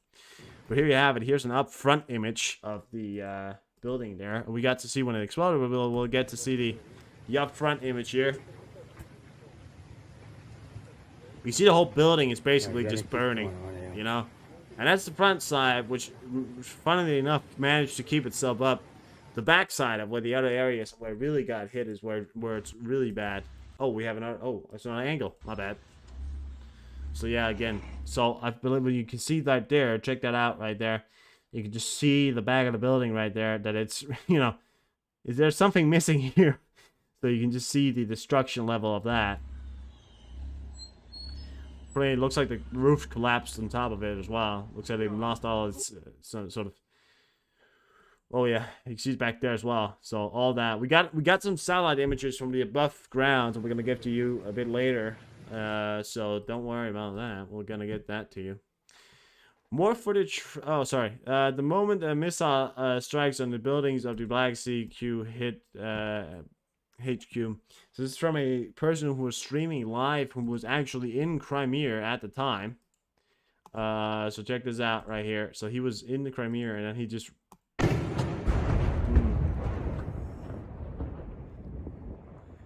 That is the sound, I think, of anti-air. There it is again. No, buddy, it wasn't anti-air missiles. It was right above. It was storm shadow missiles. There was no anti. In the middle of Sevastopol right now. It's a bizarre scene. Sevastopol, People yeah. Swimming down there. People with kids, just enjoying the beautiful harbor. And above us, the anti-air missiles are exploding in the sky. Sevastopol is currently under attack. I think this guy, either he's a pro-Russian or whatever he is, but I think he's a reporter. I don't know. got the above images here, and as you can see, it looks like something's wrong. Because it looks like the back of the fucking building is blown out. So look at that. It looks like that roof right there is collapsed. That right there looks like it's completely fucking gone. The front of the building looks to be mostly intact. But the back of the building over here looks to be pretty much on the falling leg of everything right there. So it looks to be completely fucking gone. That roof collapsed completely. So mass destruction. Greatly done. Well done, boys. It was precision targeting as well. They really did a great job. There's some news coming out there. So Russian Telegram channels are reacting with infuriation. They're mad to the Ukrainian attack on the Black Sea Fleet headquarters. Some of the more interesting reactions here. So we have the former Kremlin advisor Sergei Matkov amidst the Russian air defense have serious vulnerabilities after Ukraine struck the fleet HQ with Storm Shadow. A clear reproduce. Yeah. So you get from the Kremlin advisor, the former advisor from the Kremlin, is now saying, come out from the Russian Federation, that they are in fact having holes in their air defense systems. It's not a secret to the people living in the West, not a secret to us, but apparently still a secret to the Russians that has now lost their multi-million dollars S-400 systems that was keeping the skies clear, quotation sign, because there are so few of them that they rarely actually sometimes worked. But the S-400 was cost $600 million a piece, which is a lot in fucking rubles. There's a total destruction of them in Crimea, and they said 1.2 billion. So there's 2 of them that was gone out. I think there's more. In fact, though, S-300 systems and all. Well, S-300, that's others. Yeah, you get it. So another one here. Sergei Mardan fumes that Russian elites are trying to freeze the Ukrainian war by the end of 2023. And the Black Sea Fleet attack is a proof of the futility of the unfinished war. He also says that the attack ends the myth of the bloodless takeover of Crimea. Some Russian high elite is apparently also wanted to take over the fucking war and saying we're done, and that may be the caving point for Putin, because you can't take off all the elites, the oligarchs. Familiar calls of strikes on Ukraine decisions making centers and fucking read English today, man. They're mad with the lack of the strike targeting. Are also circulating headlines criticism of the military and ultra nationalist. A total war tirade survives Prigozhin's death and Geekinch arrest. Yeah, okay. Well, all that stuff there. Samuel Ramani on Twitter. Check that out. Thanks for that. Yeah, I don't know. English is not my friend sometimes. Bonadov said that as a result of the attack at the HQ of the Russian Black Sea Fleet in Sevastopol, at least 9 people were killed and 16 were injured. Among them is a colonel and apparently an admiral as well. But it's not confirmed completely, probably, but they're saying is an admiral that was also killed, who was the commander of the Russian Black Sea Fleet, which would be great. General Alexander Romanchuk, commander of the Russian Armed Forces Group in the Zaporizhzhia direction.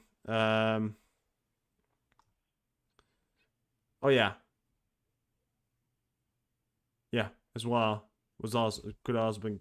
So again, apparently they're all gotten killed. So, Ukrainian unit Shadow destroyed the Russian Moron M system with the help of the FPV kamikaze drone. And the purpose of the Moron M system is fast deployed autonomous mobile video surveillance and thermal imaging system. Hereinafter referred to as the system. It's intended for 24/7 remote video and thermal imaging surveillance, monitoring and protection of open areas, approach perimeters and routes to facilities. So again, a radar that was mounted on top of a roof that was helping the Russians get their stuff through, you know. And the funny thing is that they mounted it on the building here, right? And the building that they mounted on already has a hole in it, but over here, right there, is that more an M system, mobile command center, or however you want to put it.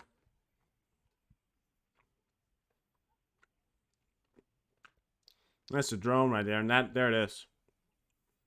They actually put the roof on top of the thing, so it looks like it's part of the roof, but the Ukrainians spotted it.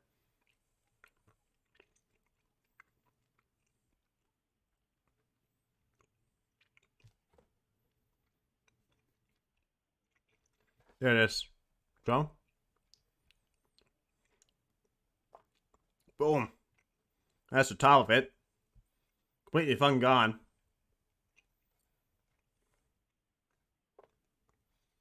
Great fucking job. Once more. That means the Russians probably, I mean, that second out radar system, that's limiting their abilities even more than they have before. That's part of the Ukrainian tactics right now, is to take out anything and anyone helping the Russians to do anything. T-80 tank and BTR-4 of Spartan Brigade of the Ukrainian National Guard in the southern direction. Southern.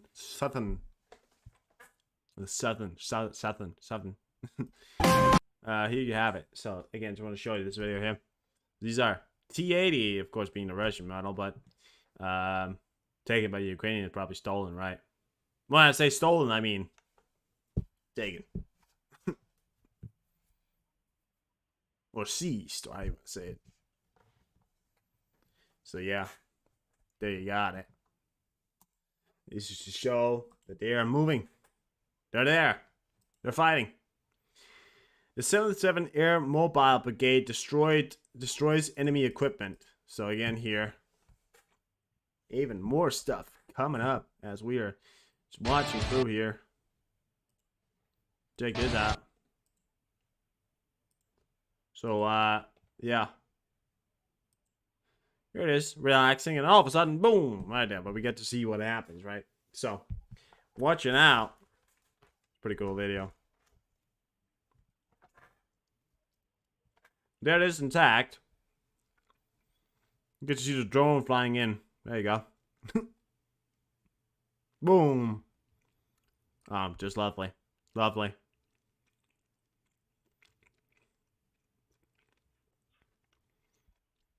Yeah, not a lot of that left, you know? It's crazy to think that right there, which cost fucking maybe, you know, millions, or up there, was taken out by something that costs probably, at most, a few $1,000. A few hundred, you know? It was taken out by something, you know, that could be built in a fucking kindergarten.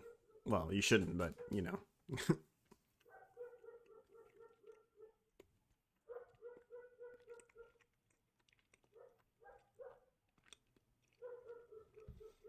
Vitaly Klitschko said the giant puppets of the Prince Olga and Prince Vladimir opened Barcelona's main festival La Merce, along with giant dolls of figures of local history and culture. Kyiv, as a guest city and participant in the festival, represents the distinctive culture and long history of Ukraine. We've got this video here. Got some dogs barking in the background. Here you go. Check that out.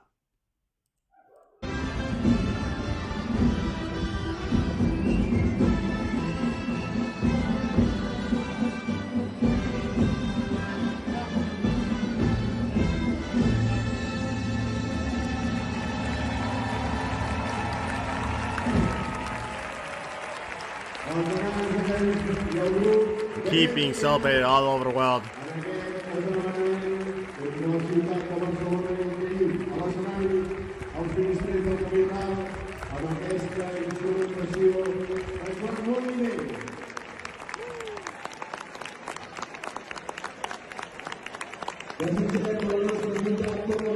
mayor of Kiev right there, isn't it? Yeah. But yeah, there you go. So, thank you to that again. Strange, but cool. We got the total outage of equipment from today. Check this out. So 510 extra soldiers was eliminated today. That adds up to a total of 275,460 eliminated personnel. 11 more tanks, 21 armored combat vehicles, 30 free artilleries. 30 fucking free in one day. 4 multiple launch rocket systems, 2 air defense systems, 8 drones, 1 cruise missile, and 2 vehicles and fuel tanks. It's 26 vehicles and fuel tanks. No special equipment today. Holy shit. I mean, really. I mean, you know, 30 free artillery systems or artillery, you know, ground-based or artillery. So, yeah. Here's another one I found funny. A drunken Russian tried to steal a motor ship in the Volgada, but he was unable to sail far away. The ship ran aground. The harpless pirate, pirate had to leave the ship and get to the shore on his own. The man was detained by the police. Now the hijacker faces up to 8 years in jail. So a Russian man, drunken Russian, surprise, surprise, right? And again, I can't show the fucking music because the music is from Pirates of the Caribbean, which is copyrighted, so I'm not gonna be able to show that. So. Thank you two for that. So you guys watch without music. It's still funny. He's drunk and he's running around. He can't get out. His best option is that he sees somebody filming what he's doing right there. So he thinks his best option is probably to swim towards that because he can't get anywhere else. That's what he does. He jumps in. But now he's got to swim.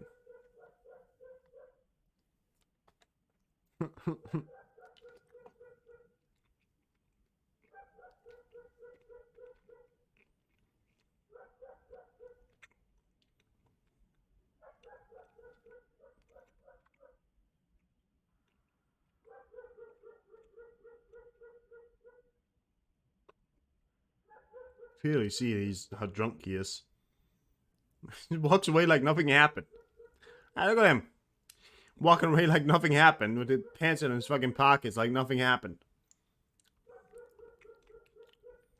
He's standing there like nothing fucking happened. He just went over there, stood next to the guy like nothing fucking happened. Russia, man. Such a different world. It's so scary, really scary. There was a video that came out. What a twit. Yeah. Came out a video here from a young girl, or I think I don't know how young she is. Title was, "It's so scary, really scary." So this is a person living in Crimea who finally felt how it is to live daily in Ukraine.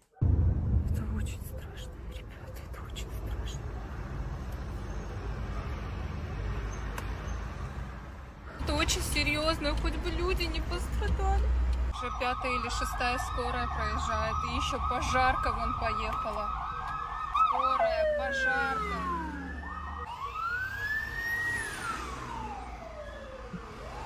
Уже 7-я поехала скорая. Acting so surprised, you know?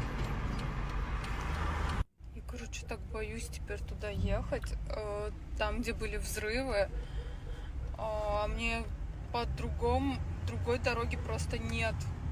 Это, короче, капец, так страшно, прям очень. But also, let's not forget that she probably has nothing to do with this fucking war, as far as I know of. So, as well as this, she's probably just trying to live her life, you know? This is all cost of the fucking Putin. Without that, she would have just lived on with her life. She's probably got a life. You know? Quite to judge, because we don't know who she is. probably not on board with the whole Russian thing unless she knows anything better. We don't know. The former head of Roscosmos, Dmitry Roskozhin, was made a senator of a temporarily occupied Zaporizhia region. It is reported that he was appointed to this position by collaborator Yevhen Badshinsky. Appointing new senators. This is in, of course, this is in Russia, or occupied. Yeah. So he was sent to Zaporizhia. Sorry. Yes. No, Zaporizhia. Yeah, that's right. Zaporizhia. He's a new senator and or leader. So he's gonna be sent to a country and have bombs flying on his head 24/7. That's fun. Lithuanian volunteer from Terra Battalion of Belarusian Volunteer Corps somewhere on the front line. So he's actually a volunteer from the Belarusian. No, sorry, not Belarusian Corps. Lithuanian. He's Lithuanian. Sorry. But he's in the battalion of the Belarusian Volunteer Corps. But he's Lithuanian, I believe. Yeah, well, Lithuanian. It says right there. I don't know why I said I think. He is Lithuanian. Militaryland.net. Thank you for that on Twitter here. So he's also fighting there. Not a hero that didn't have to go there, but he did. He's fighting. 26-year-old Ivana Lemshushko, volunteer with the hospitalizers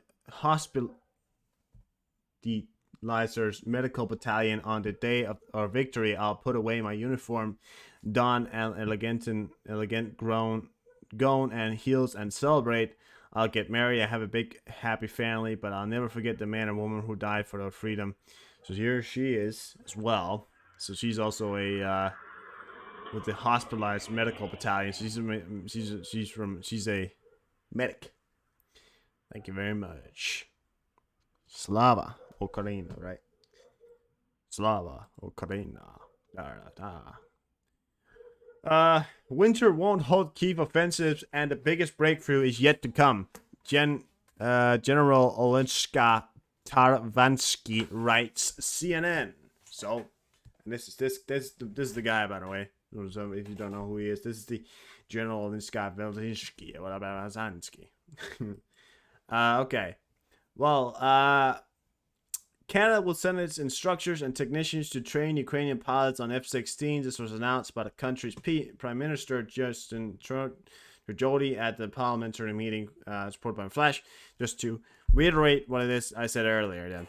U.S. supplied Stryker AFV equipped with a lightweight mine roller, LVMR, self-recovering and taking damage in Zaporizhia Oblast.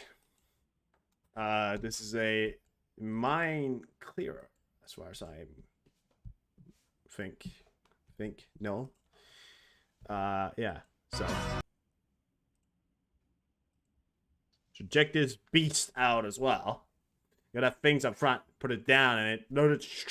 Oh, that. But check that out. So the tire got popped. Probably maybe drove over a mine, because also the other tire over there is also looks like to be flat. So probably maybe drove over a mine. We don't know. But survived, and yet again, just to show the resilience of these vehicles, they drove over a mine, but it's still driving with the wheels that they have left. It's a very heavy vehicle, so still a very resilient vehicle. It's gonna have to get, of course, some new tires, probably a new axle, but other than that, it looks fine. Ukrainian forces use a M58 LIC mine clearing line charge in the forest of the Paitakarit. It's in the Zaporizhia region. I don't know how to pronounce all these things, guys. I don't know. I've tried. All right, here you go. Check this out. Fire some down there. Follow her up right there, right? Boom. Where are you going? Oh, where are you going? Oh, where are you going? Kind of can't see it in the end there, but it's kind of around here, and then boom. Haha. So there you go. And then the reason why, what happened right there is it landed on a mine and it triggered all the other mines. So that's really an impressive shot when you think about it. Because it landed and took out all the other mines, so it didn't need to go over there. That was impressive. Arming Ukraine to defeat Russia to end Putin's genocide of Ukraine, aid to stop from further invading other nations is the national interest of Ukraine, of the United States. With our help of just 5% of our defense budget, Ukraine have destroyed over 50% of the Russian military. So check this out right here. So we got a pretty cool video that came out from Igor Shushku, or well, he's not the one in talking, but check the video out anyways. When America arms Ukraine, we get a lot for a little. Putin is an enemy of America. We've used 5% of our defense budget to arm Ukraine, and with it, they've destroyed 50% of Putin's army. We've done all this by sending weapons from storage. Again. Let me just reiterate what he said right here. America. We've used 5% of our defense budget. We've used 5% of our defense budget to arm Ukraine, and we have destroyed 50% of the Russian army. Yeah. To reiterate, the problem in America about your money problem is not because you spent much money on Ukraine. Because you only spent fucking 5% of your army. It's a lot, but it's really short-term money. I mean, I'm just saying. The problem that people have is that, you know, you're not getting enough money is not because of Ukraine, okay? You've spent 5%. So the money that the people in the US are saying we can barely live, it's not because you're arming Ukraine. You spent 5%, okay? Calm down. Like, really, I'm just saying. To arm Ukraine, and with it, they've destroyed 50% of Putin's army. We've done all this by sending weapons from storage, not our troops. The more Ukraine weakens Russia, the more it also weakens Russia's closest ally, China. America needs to stand strong against our enemies. That's why Republicans in Congress must continue to support Ukraine.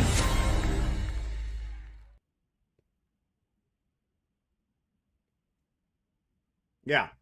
So it's ridiculous when those senators come out and they go, "Oh, we spent some money on Ukraine, and you know, and that's why we don't have any money." No, it's not why you don't have any fucking money. It's not because you spent money on fucking Ukraine. That's not why you don't have money. You know.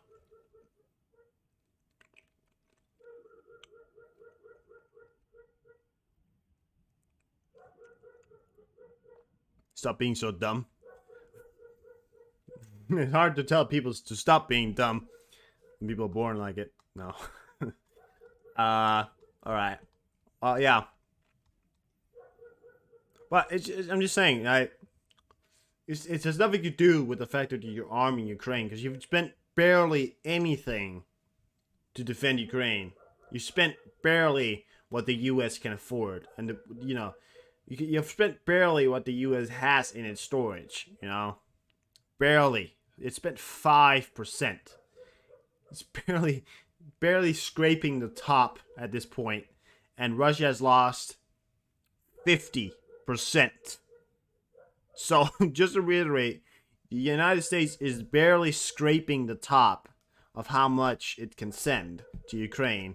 The Russians have already scraped 0.5% of what they can send. You know, just saying.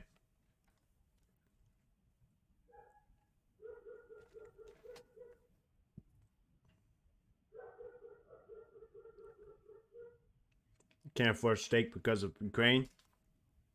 No, maybe you should get a job, then you can afford some fucking steak.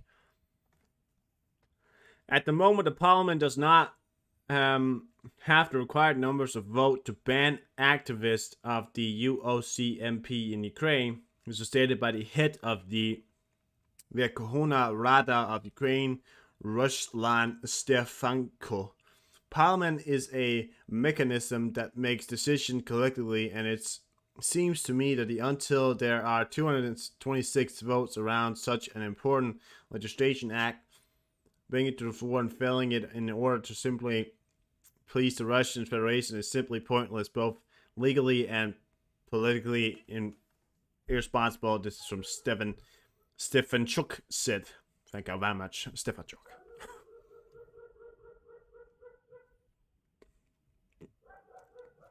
Soldiers of the Blind Fury Unit of the Ukrainian Volunteer Army attacked Russian occupiers at the Kupiansk direction, the northeastern part of Kharkiv Oblast near the border with Luhansk region, Luhansk Oblast.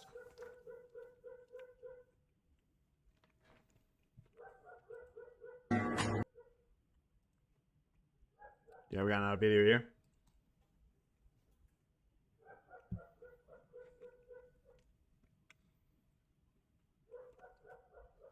Again, I can't show you the sound because apparently everybody insists on blasting music into your ears that is copyrighted, because that's Twitter for you.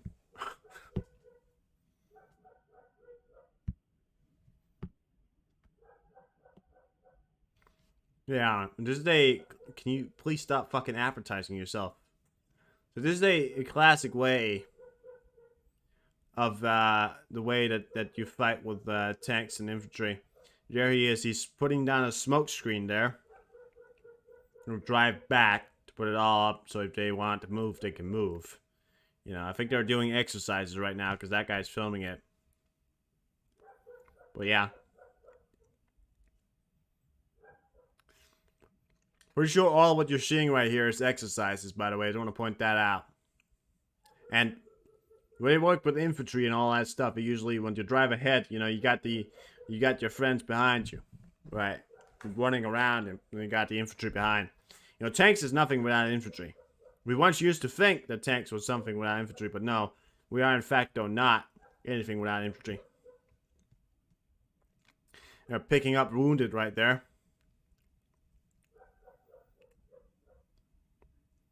Not dead. Wounded. I actually think this right here is actually an exercise, so I don't even think it's serious. There they go. They put down the smoke, and that, of course, covers the way so that the Russians or anybody can't see where they're going. This is how they conduct themselves professionally. Ukrainians. That's how you do it. Perhaps South Korea will start transferring weapons to Ukraine in response to such actions of its enemies. Seoul produce state-of-the-art models such as K2 Black Panther tanks, K9 self-propelled artillery systems, and even its own HIMARS. It's true. South Korea, because it has a threat on its border, has produced some of the most finest systems in the world, and some really impressive artillery systems. However, South Korea also has a big security problem, and this is one of the countries when we're talking about South Korea and we talk about security problems. One of the countries where I would allow to say, where I would say, you know, yeah, you actually do have a serious, you know, defense issue here, and you actually have to arm yourself, is South Korea, because, you know, they have an enemy right on the border, and North Korea will take any chance they can at a weakened South Korea, because if South Korea starts sending away everything they have, North Koreans will use that to their advantage, you know. So yeah, you know, that's what I'm also thinking. We got another cool video here. So the standard of the personnel protective equipment for the Ukrainian infantrymen, including women soldiers, demonstration of the Central Logistic Department of the Armed Forces of Ukraine. Stratcom of the Armed Forces of Ukraine is the official of the set. Yeah, you get it. But yeah, check this video out here. So the this is the standard gear that you'll see Ukrainian soldiers walk around in. So check this out. I believe this looks like men. I'm not sure. Yeah. So, you know, really, this is standard, by the way. So I want to point that out. Спеціальні навушники. Центральному управлінні речового забезпечення Збройних сил України показали засоби індивідуального захисту, які перебувають. I think we're just gonna watch the video. We may listen to this guy. Паху, ремінно-плечова система, захист стегон, захист плечей та захист шиї. Також є два види шоломів – повнорозмірний та хайкат. Єдина відмінність в тому, що ці зразки призначені для різних підрозділів Збройних сил. Він трошки легший по Newest of the завагою. newest. Сюди можна ставити, на бічні релінги можна ставити навушники спеціальні, фронтальне кріплення. Usually those things are mounted a bit longer up. This is, neck protection. But, it's pretty much an all-around coverage. There's no way you can ever go into war with an all-around cover of your body.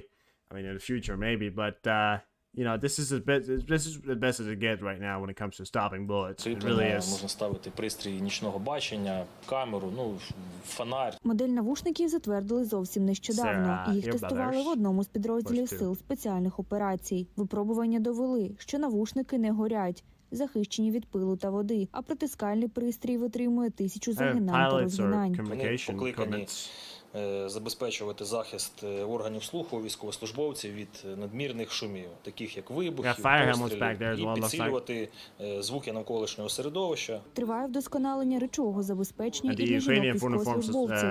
Цього разу нам показали комплект білизни, який розроблений з натуральних тканин та буде зручним для всіх типів фігур. Of course, in the modern day, have a bigger percentage of women that is in war. It's important to represent that and ensure that there's proper qualities and proper equipment just as much as there is for them as there is for men. So, yeah. На 92% бавовни і 8% еластан. Зручний найбільше сподобався жінкам під час експлуатації. Вимога була, щоб обов'язково були чашечки, тобто ми цю вимогу врахували. Під час розробки усіх зразків враховують побажання самих військовослужбовців, адже вони тестують спорядження в реальних бойових умовах. Yeah. Doesn't get much better than that, guys. Does not get much better than that. I am sure Freddie Mercury would like this, and I'm sure he would like it too. There's a video I saw I wanted to share with you guys. It's really cool. It's a guy playing We Will Rock You, but it's on violin. And it's a soldier stamping, so check us out. 1, 3, beats, beats, beats, beats, beats.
And in fact, the Ukrainians will rock the earth of the Russians when they come and bring down their terrors and bring down the walls of the Russian army, which they are doing every day. And in fact, I think the song that represents the Ukrainians the most is that we will rock you, because the Ukrainians have rocked the shit out of Russians, if am I right or not.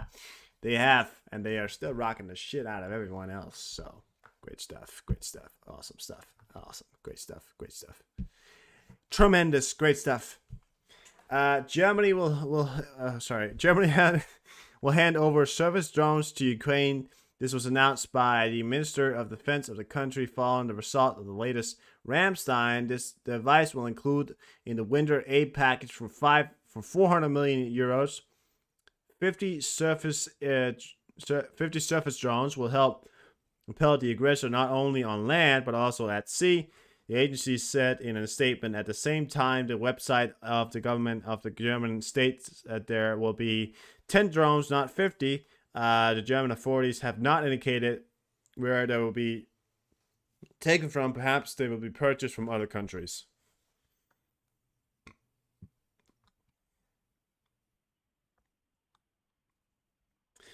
Meanwhile, on the other side of the front of Ukraine received food aid packages. I want to show you this again because we are an educational purpose channel here, and we're going to put it out here so you get to see the whole, every single side of the Russian army. Russians drinking their own. Oh, can't show that. So can't. Can't show that. So can't show that. No. Can't show that. There you go. There they are. The Russians are drinking their own piss to stay alive, and the Ukrainians, they're receiving aid packages and things that keeps them alive. These things, they are packed full of protein and newest of the newest. Ух ти, йо, диви. Пайочок який, да? Нормальне начало, мені вже нравиться. Так, риба. Що тут у нас? О. Ні, ну, Ooh, he's got a cup where he's got a beer. They get beer. They get fucking beer. They get a Red Bull. They got a beer and a Red Bull. Russians are drinking their own piss to stay alive. They got beer and fucking Red Bull, and the Russians would give their body to get some fucking Red Bull. They get fucking lobster. Hold the fucking phone right now. Hold the fucking phone. They get fucking lobster. I didn't fucking know it was this good. I mean, come on, man. А ну, тут що в пакетику? I know it's this good. Та йо-моє, диви. We got Все. chips and all Все, that. що треба. Is that what's that? Щоб сразу собі заготовити. At least spices. Oh, fish as well. Неплохо, неплохо. Not bad, not bad. Not bad at all. That's just fucking lobster right there, guys. You get in the army and running around with lobster, you know? Beer, Carlsberg. Look at that. That's their standard. By the way, that right there is their standard aid packages. They're standing along with fucking Carlsberg and Red Bull. Great stuff. I'd love to do that. I'd love to be in the... yeah. So another great thing coming out. Ukraine economy has grown for the first time since the start of full-scale invasion. The National Bank expects the economy to grow by 2.9% in 2023, Bloomberg writes. So in a wartime, half of the country is pretty much destroyed. Their economy is growing and expected to grow by 2.9%. Now, this, of course, has a lot to do with the international aid packages that has come into the country that's made it quite much more rich, but also has to do with outsourcing and the idea that contingent and business is actually ongoing within the country itself. So, check it out, guys. They're growing. So this is all the downturn here. In June, it hit a new low when it was just all the way down here, and sort of a stable sign. It went all the way up here, and now they're here in June, heading towards here in September, where they're really up in the thousands. Great growth coming in here. So, thank you very much for that. The conflict over grain with Poland may be over. Ukraine puts forward a proposal. Ukraine's proposing that Poland introduce licensing for the export of the Ukrainian agriculture product. That means that the Ukrainians will be able to regulate how much grain it sends to neighboring countries. And if, for example, Poland is against export, Ukraine will not issue a license. Yes, Ukraine has already pledged not to issue licenses without the consent of Poland, of the European or the European Commission. The European Commission liked this idea, but Poland has not yet made its final decision. So yeah, that's what I'm saying. So there may be an end to this conflict here. We're still looking into it. Hopefully one day they'll figure it out. Ukrainian armed forces continue to cross the Russian lines. Again, we have the last video here before we're going to move on to some other news. Some more. This is just all from Ukraine news coming out today. Of Ukraine crossed the Russian defense line. Also The armed forces of Ukraine crossed the Russian defense line, also known as the Surovikin Line, which was supposed to stop the Ukrainian offensive. A Russian drone near the village of Verbovie filmed the assault actions of the Ukrainian military on the so-called first line of defense. The Ukrainian military is now facing the task of gaining a foothold and creating a bridgehead with the aim of further expanding the breakthrough. The armed forces of Ukraine crossed the Russian defense line. There you go again. So, they're crushing them on the fucking ground there, guys. USA News. We got some interesting news here I found for you guys.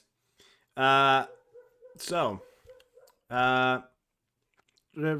recording of the 991 call with the pilot who ejected for the USMC F-35B fighter jet, sorry. The pilot can be heard explaining what happened. He explained that he was flying at 2,000 feet and was forced to eject due to aircraft failure. I know where the plane is. I ejected it. I was at 2,000 feet. Airplane failure. He also asked the dispatcher if she had heard any reports of the plane crashing. So, we actually got the 911 recording here for you guys. I guess there's not really any reason to. I mean, you can just listen to it. 911, what's the address of the emergency? Okay, tell me exactly what happened. I guess we got a pilot at our house, and he says he got ejected. So he ejected from the plane. So we just see if we could get some ambulance, please. I'm sorry, what happened? We got a pilot in the house, and I guess he landed in my backyard, and we were trying to see if we could get a ambulance to the house, please. Okay, so like, how, okay, what is the phone number that you're calling from? Okay, we're getting help on the way. Give me just a moment. Yeah, no problem. I'm in a house. I made it in the neighborhood. I don't know what happened. Everything failed. Okay, are you with the patient now? Yes. Okay, how old is the patient? 47. So we had a military jet crash. I'm the pilot. We need to get rescue rolling. I'm not sure where the airplane is. It would have crash landed somewhere. I ejected. Okay, how far did he fall? I was at 2,000 feet. Okay, and what caused the fall? An aircraft failure. Okay. Okay, is there any serious bleeding? I don't know. I can't see myself. No, you look fine. You just purple scratches. What did the other person say? I feel okay. My back just hurts. Okay. Has there been a report of an airplane crash? I have not seen any come up yet. Okay, what part of the body was injured? Ma'am, I'm a pilot in a military aircraft, and I ejected. So I just rode a parachute down to the ground. Can you please send an ambulance? Yes, sir. I've already told you they're on their way. I'm just required to ask these questions while they're en route. There you go. That's the, well, some of it. The phone call between those two there. And they found it. They found the plane. The plane's found. We know that. It's such a funny, like, situation there to go outside and you see a fucking U.S. Air Force pilot landing in your fucking backyard. Just going, hey, how you doing? I kind of ejected out of pilot. It's ejected at 2,000 feet. The reason why I'm hurt is because ejecting at 2,000 feet with a canopy is a really, really bad fucking idea, and it's gonna hurt my back. I could have broken my back. Luckily, I don't think I did. I won't be flying for a long time, just to point that out. Maybe I'm fired. I don't know, but could you help me out? So yeah. The White House does not confirm reports that the U.S. will transfer long-range ATACMS missiles to Ukraine. This was announced by the press secretary of the White House, Karen Jean-Pierre. What we saw yesterday, this bilateral meeting between two leaders, President Zelensky and President Biden, was really important, she said. The U.S. has asked Poland for an explanation regarding the termination of support for Ukraine. Again, the U.S., this was talked about before, the Poland has lost some friends here, and the U.S. has asked them to explain. But now the U.S. getting involved now. Now you got to explain yourself. Is that a fucking spider up there? Spider. Oh, yeah, that's a really fucking massive spider I got crawling up on my fucking wall right now. How the fuck do these spiders come from? I don't even have a fucking window open. Oh, God, I gotta get rid of that. 1 second, guys. I'll be right back.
Well, all right. I may have a visitor tonight. I'm not sure if I got it, but yeah, we'll cross that bridge when we get to it. I fucking hate creepy fucking crawlies. I really fucking do.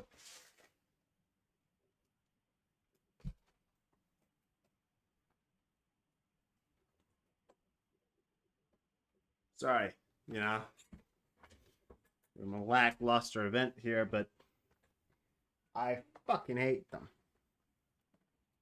It's my worst fucking, I mean, I'm always going like, oh, it's gonna be around here, and then there always is one of them. There's always fucking huge spiders that's crawling around your fucking house, and you think, oh shit, you know, but fuck that shit. The EU and UN news and NATO here. We have some Australian supports limiting Russia's veto power in the UN Security Council. This was announced by the country's foreign minister, Penny Wong, who we must demand from permanent members, including restrictions on the use of the veto. Russia is making a mockery of the UN every day as it continues to legal invasion of Ukraine, Wong said.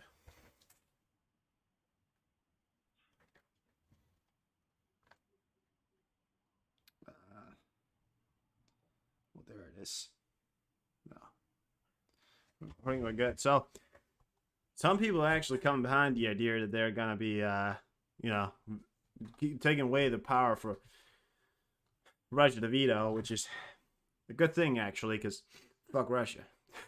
No, but again, you know, they are actually mocking us with the whole veto idea. The fact that they can veto everything that we say to them is so stupid. Okay. Article 5 was exercised. Whoa, what? No, well, really, it wasn't. But it wasn't an exercise. NATO rehearsed a scenario involving the use of Article 5 for the first time in the exercise. Alliance Press Service Northern Coast Naval Exercise have begun regularly held in the Baltic Sea since 2007. This year's exercise, which took place from September 9th to September 23rd, for you guys today, under command of the German Navy, involved about 3,200 military personnel, 30 ships, submarines, and up to 15 aircraft from 14 countries. Slava Ukraini from Twitter posted that. Thank you very much for that. Okay. Breaking news. Well, not so much anymore. Scholz, the German chancellor, says Germany may introduce border controls with Poland to stem the flow of illegal migrants. We don't want Poland to wave through illegal immigrants to us. He says the EU German-led proposed mandatory migrant relocation system would do just that to Poland. So, again, mass migration problem in our countries is hitting us hard. So, again there.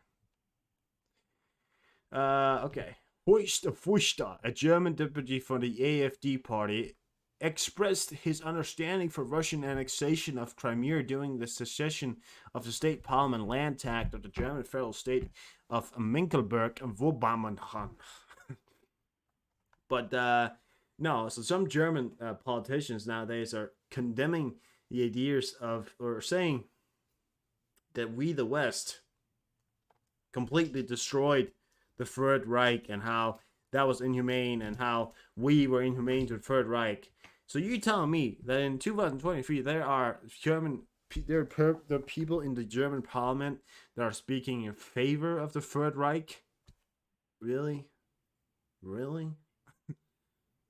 Yeah, it doesn't matter. It's what it is, right? Turkey today launched 2 Hussar-class patrol ships locally designed and produced. So check this out. We got these 2 ships from Turkey that was launched here today. I love ships because they are so massive. Look at this ship, right? It's such fucking massive. So massive. I mean, it's up to the addition of the Turkish Navy here.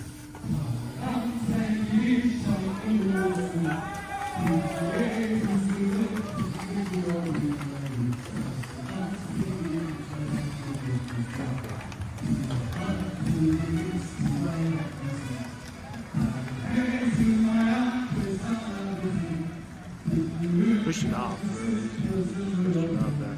There's the second one. Look how big they are. I mean, it's so insane. There it goes into the water. Never to come out of water.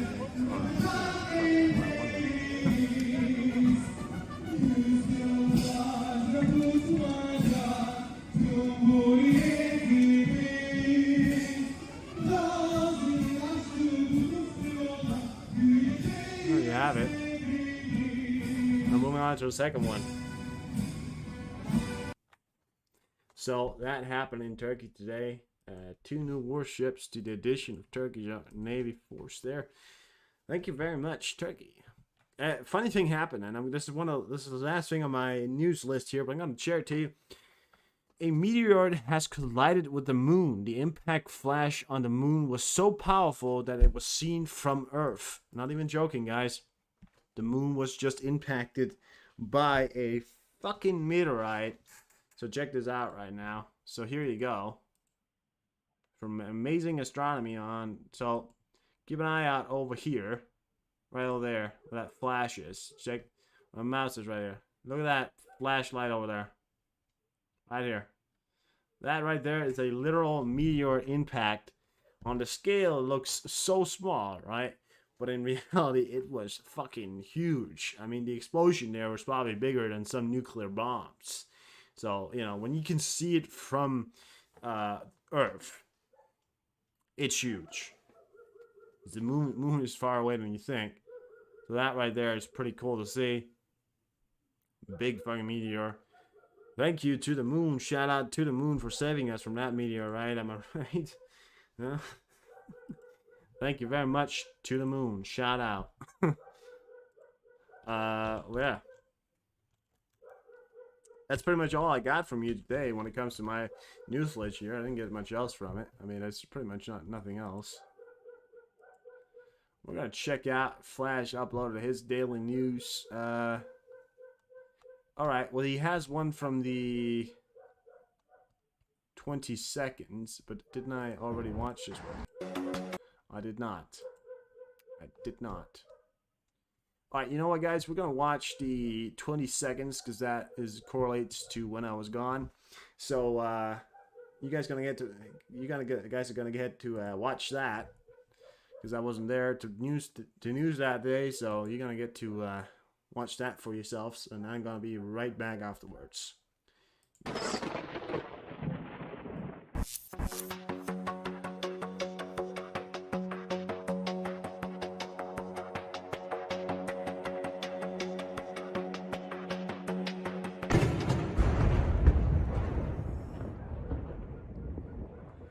That is the sound, I think, of anti-air.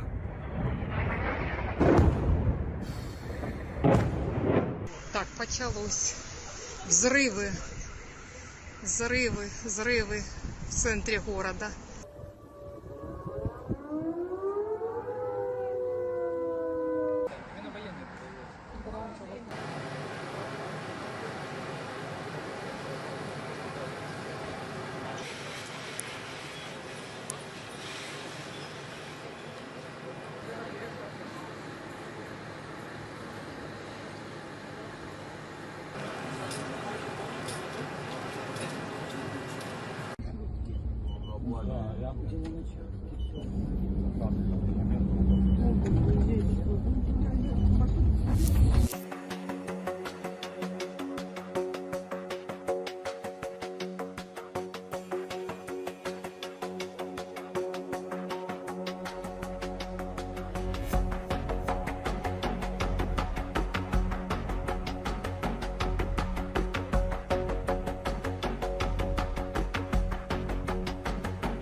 Двигаемся, парни.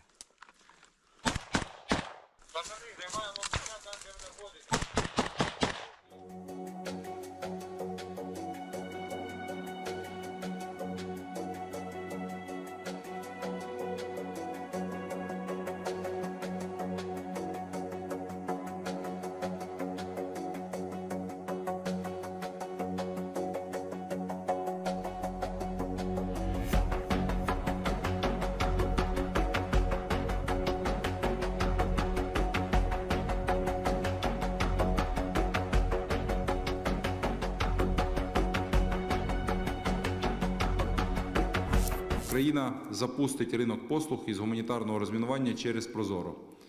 Це має суттєво прискорити процес очищення земель там, де це можливо. Це прискорить визначення пріоритетних земель, тому що аграрії знають краще, що потрібно їм в першу чергу. У проєкті бюджету на 2024 рік ми уже заклали 2 мільярди гривень на гуманітарне розмінування.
Σημειώνεται πως και αυτή τη βάση στα δυτικά του νόμου Κυπριανίδης.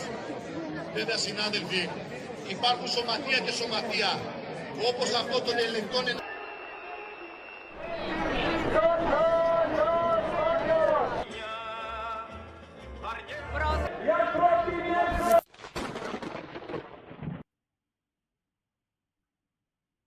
Yep, and there you go. That was Flash News with a news update there.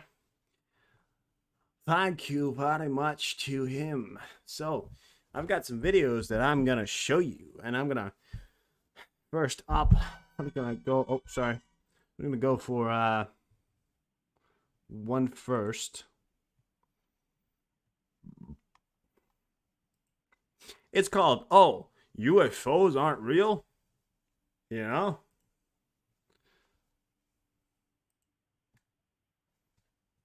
The U.S. Navy may be creating UFOs unintentionally, and that is likely why there are increasing sightings. Right, for at least the past 2 decades, the U.S. Navy has been researching. The U.S. Navy may be creating UFOs.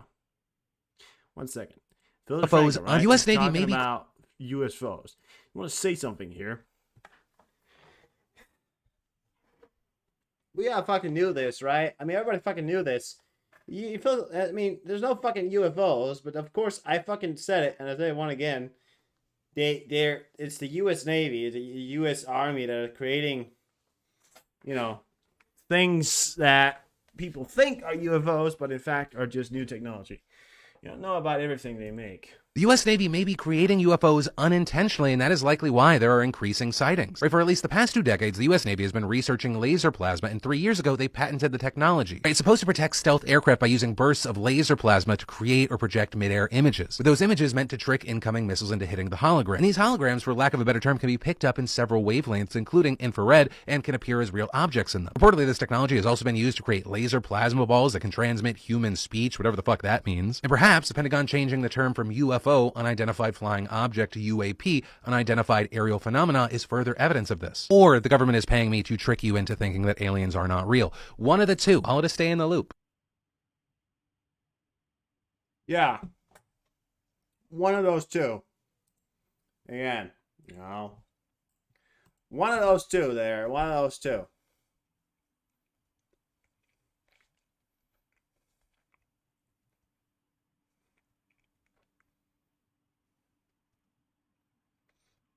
We got the last video here I'm going to show you before we go on to do some other stuff. What we got? There we go.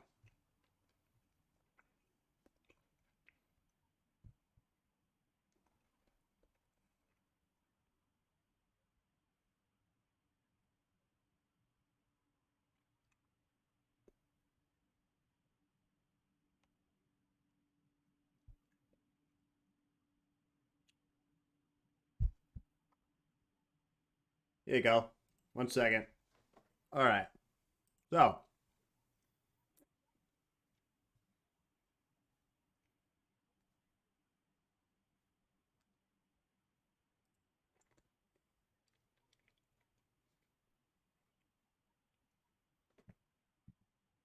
Got another Phil DeFranco video here.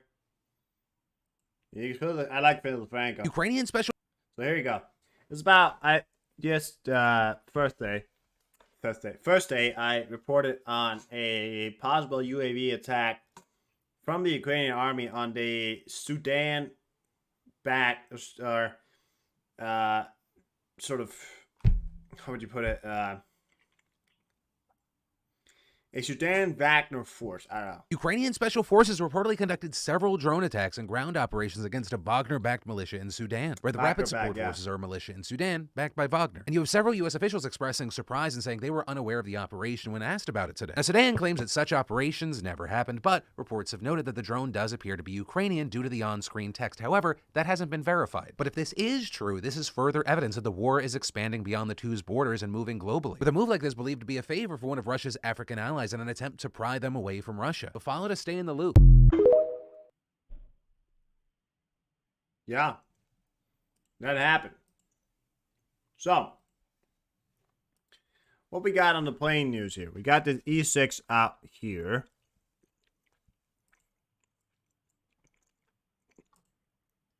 We got one E6 out here, so that's 4. One E6 out here. We got this plane from... Oh, what the fuck's going on here? What the fuck's going on here? The same thing over here. Look at that. What the hell's going on? A plane column right here. I got a picture of this.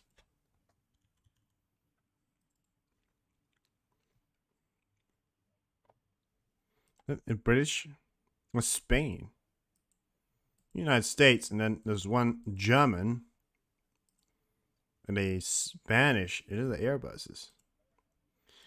Got to quick crop these out right here. Check this out. Thank you very much.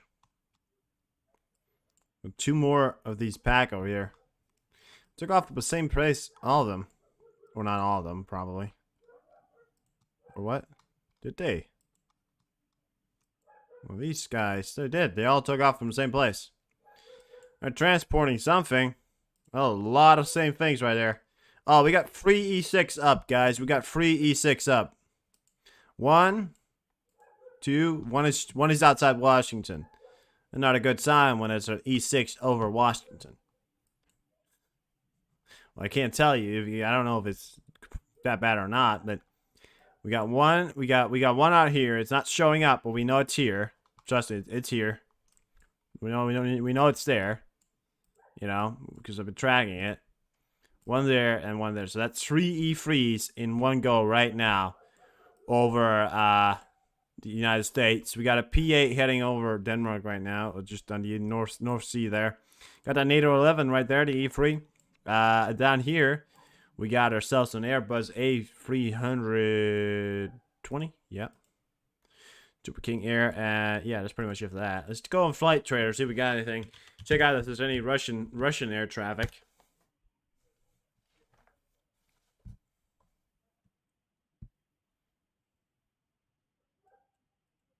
No Russian air traffic. So check this out. There's absolutely no Russian air traffic unless we're... Oh yeah, there's one. There's a transport plane taking off from China. Surprise, surprise. The United States. That's a Saturday. Didn't expect big amount of planes over the U.S. Did expect a little bit more than this. A lot of planes over the U.S. right now, actually. Kind of quieting down a bit. But they're maybe doing some kind of exercises. We got a big exercise. There's obviously some kind of drills coming up here soon that's nationwide. So they're testing it all out, probably, updating their systems. Which is never a bad thing. But, yeah, let's see. We'll have to wait and see. Don't really know anything yet. Alright, so check this out right here. We have some movement on the front line. I want to show you hands first here. Okay, so from 22 to the 23, we have movement along two places. So we had a small incursion from the Russian army up here. Made a small incursion up.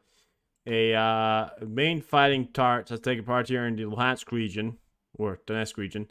That's pushing in towards the little bit of a river here on the road there. Part to take the road and pushing past some of the first defense lines that's coming up. Supposedly there is a defense line right here. It's just not showing up on this one right here. The other one that's been most interesting is, of course, this line right here, which has taken some movements. These are, of course, throughout the day here. So this is from the 21st to the 22, and there's been some movement. So, some movement for the Ukrainian pushing in.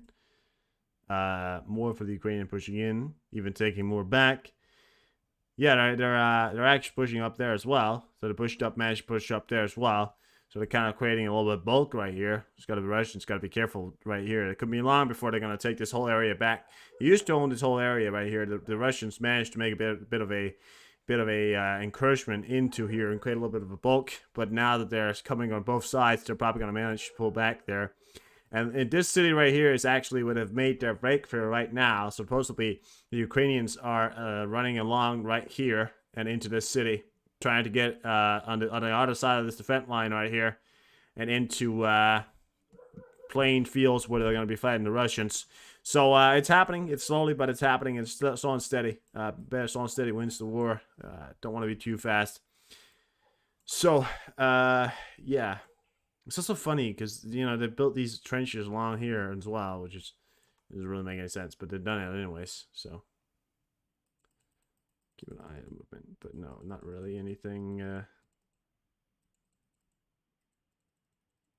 Yeah, no, nothing really special happening, and otherwise,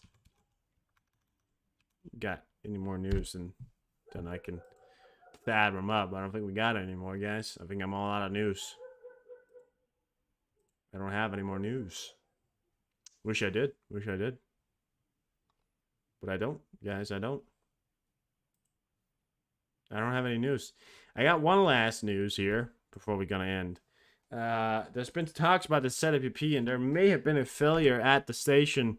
Some kind of component was broken, and it also correlates with the first time in a good time when they've turned on this sensor right here.